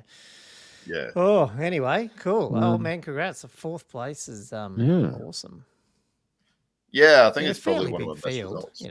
like There's quite a few new players. Like, I mean, I think I got a little bit lucky in there. Like, I don't know how much Damien's played. I think he hasn't played a heap either. James has obviously played quite a bit. He was quite a good player. So yeah. I think Tom's played a bit. Tom, he recognized. Well, he knows you guys. He's spoken to you guys. He was at I think it's Tom Murphy, isn't it? But I think I played him before. 6th edition. Yeah, he came to CanCon. Talking guys there. Yeah. No, I think it helps. Not saying this is the only reason you did well. I just think being able to play Vamps and 2 Dwarfs would help. Because you know this. You don't have to, it's just massive. Yeah. So. Yeah. No, definitely. I'm a bit disappointed that the spider list and the 300 rat swarm list didn't perform. Well, hang on, which one's the spider one? Hang on, that was Christopher Ashton Jones one. Sorry, I'm getting confused with Caitlin because she didn't turn up, or she wasn't there or something. Yeah, no, she wasn't there. So we didn't get to see her list. But yeah, the spider one didn't go well, Yeah. Yeah. That's why I think just Matt thought that was one. I saying should that. have just whacked them One all in that draw. big block. I should have just been in the big block with the spider banner. Yeah. Yeah. The rat swarm list did win one game, and that was thing that was actually against Tom Murphy. Speaking of him. Oh, was it? Yeah, he couldn't get rid of him. His shooting just didn't do enough. Yeah, right, that's okay. just where I should. How did it go? Oh, 1, 3, and 1. But yeah, 47 battle points. So Alex Johnson with his Skaven. So I mean, not too bad, but yeah, that's probably Skaven. Like I think if Skaven book was slightly more, not optimized, but a little bit less restrictive. Yeah. Those type of units those type of armies might be really good. You just can't get through that many figures. Cool. Awesome. Well, yeah, overall, man, that's congrats on that. And hopefully enjoyed it. Yeah, cheers. Oh, yeah, it was good. Love. What are you going to do with high elves? Did you like that list? Would you stay with it? Obviously you're looking at other things like Chaos Dwarves and stuff, but do you think that's one of the better high elf ones? It's so fast. I'm back on this What did you do? the Skycutter chariot. Okay, he's liking the high elves. Okay, there you go. He's like, what other fast thing can I put in here? Okay, fair enough. Well, they're a heavy chariot, so this is what got me. So I'm like because the Lion Chariot hasn't got Swift Stride. I know it's only D3 plus 1, but I mean, like on average, you're gonna get 3, and like Lion Chariot's only D6 anyway. So I'm like half the time I found I was getting like 2 you roll impacted, 2 and 3 impacted. Something as well. Yeah. So yeah, it's Okay. And plus, you can do the fly thing. You could charge over some small chaff and hit Charge something behind over. it and stuff. Yeah. Lights in. It's just Wow. the Falcon horn. You're not I can't large get past the target, so you Falcon. probably still can't draw as long as you can draw line of sight. But Well, Have the a big Falcon flying Horn's only circus. in one faction, but Yeah. yes. what's the ground move of the Sky Cutter if Oh, it can't God. fly? yeah, cool, awesome. Just as bad as your rat swarm. Yeah. Oh, Oh, I'll try it out. I need to sort out how I'm going to base these The stupid horn things. isn't a reason not to take it. I think it's still on. Yeah. It sounds a lot more threatening than the Lion Chariot. Yeah, well, that's it. I mean, even if it can't move, it's still got a bloody D3 bolt thrower, D3 wing, strength 5 bolt thrower. So True. How much? Yep. How much more expensive is it? to take the bolt thrower, or No, like the point wise compared to the how much versus is the line. versus the Lion Chariot? Like if you're swapping it's it out, cheaper. It's 10 points cheaper Oh, right. because the Lions don't have any AP, which kind of sucks as well. And then the two guys on top are like, strike last. They go all right, but it's only two guys. So it's yeah, I think probably worthwhile. Something. yeah, give it a How go. much extra is the bolt thrower? Like sticking the bolt thrower on the back then? How much more expensive does that make it? That is with like, the bolt thrower. So it's like 100 and Oh, and it's still cheaper than the Lion Chariot. yeah. Wow. Okay. Interesting. Yeah. Nuts. Yep. But I guess the other thing though Yep. with the list too, you'd have to drop like 220, 250 points off it as well. Oh, don't I can't worry. remember what. I'm all over that. Oh, okay. Yeah. Right. Fair enough. I'm just like, Because you this already is did shit. that when I'll we get rid of played. that. I'll get rid of that. Yeah. Yeah, I'm thinking of putting Wait. characters on it, so like I can maybe drop the Griffin. Yeah, the Griffin went good, but Oh, you know, I maybe reckon it's pretty good. Yeah. yeah. I don't know. We'll see. You could definitely Amy. going to go to CanCon. What are your thoughts? I'm up in the air. I'm just like it's going to take. It's 4 days 2400. accommodation, which you got to pay for as well, which sucks because you got to true. drive down there, and then you got four nights you got to stay there, and then drive back. I don't know. I want to go. Yeah. Plus, it's my daughter's birthday. No, that's mine too. That's Went why I last can't. year. Yeah. He's like, "Oh, you can go," and I'm like, "Oh, yeah, no." But I don't know. We'll see. Watch this space. Are you going, Josh? Yeah. Oh yeah. Yeah, I've already got my ticket. That's probably one of the first ones to buy a ticket. Awesome. I've only got 3 days accommodation. I'm going to drive home that night. That's my plan. Ooh, nice. How are you getting up there? Are you going to Well, I mean, drive they up? should finish earlier, don't Okay. they? Because it's 2 days, 2 games. Yeah, I'm going to drive this time. I think driving's fine. Cool. Oh, Let's- damn, I won't miss it. Yeah. 3 days of games, isn't it? Yeah. So you're driving up that morning. So No, you I'm leave driving. I'm driving the day before, but I'm probably going to leave on the evening of the final games. Yeah. Yeah. So he's a third day of accommodation. He's the third. He packs up and goes to the Oh last yeah, day. yeah. 1, 2. Oh yeah, you're That right. is yeah, the it'd be downside, 3 though. months. You're right, like Andrew, 3 like months. that. Yeah. I do like that idea of 2 games a day, but 3, you start. Yeah, it starts adding up at the time, and yeah. Yeah. So, yeah. Cool. I might try get down to this Canberra one. I don't know, but it's only 1 day, or isn't it? Is it a 1 day? I can't remember which one it was. No, it's 2 days. Oh yeah. Yeah, I have to have a look at that. I should start sorting that. Cool. Anyway, well, let's wrap this one up. It's another long one, but that's good. Hopefully, we'll enjoy that. Andrew's rambling. That's good, man. It's good to see the a different list play well. I like that. Yep. Yeah. Anything else, guys? You want to call out, or that's all good? No, it's all good. Awesome. Just Well, big thanks for... shout out to Jeremy and Matt again. Tthank you. Oh, TOs. yes. Actually, I should Love have ya. said that. Yeah, keep doing them. That's exactly right.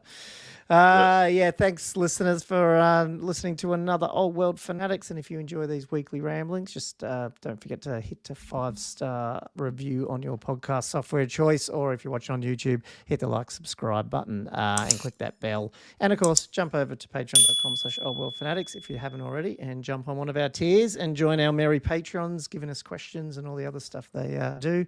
So many questions. Like Matt, just while we were here, sharing. Did you see what he shared? The Ungram Iron Fist that he painted up. Looks bloody awesome. Ooh, So, yeah, if you don't want to miss out on that, wow. jump over there. But until next time, guys, Andrew, That's Josh, incredible. we'll see you on the next episode. And hopefully Josh will have his painting tutorial episode out soon on ooh. the tiles. No, just kidding. Okay. Very Cheers, guys. optimistic. Catch you next time. All right. Cheers. Yeah.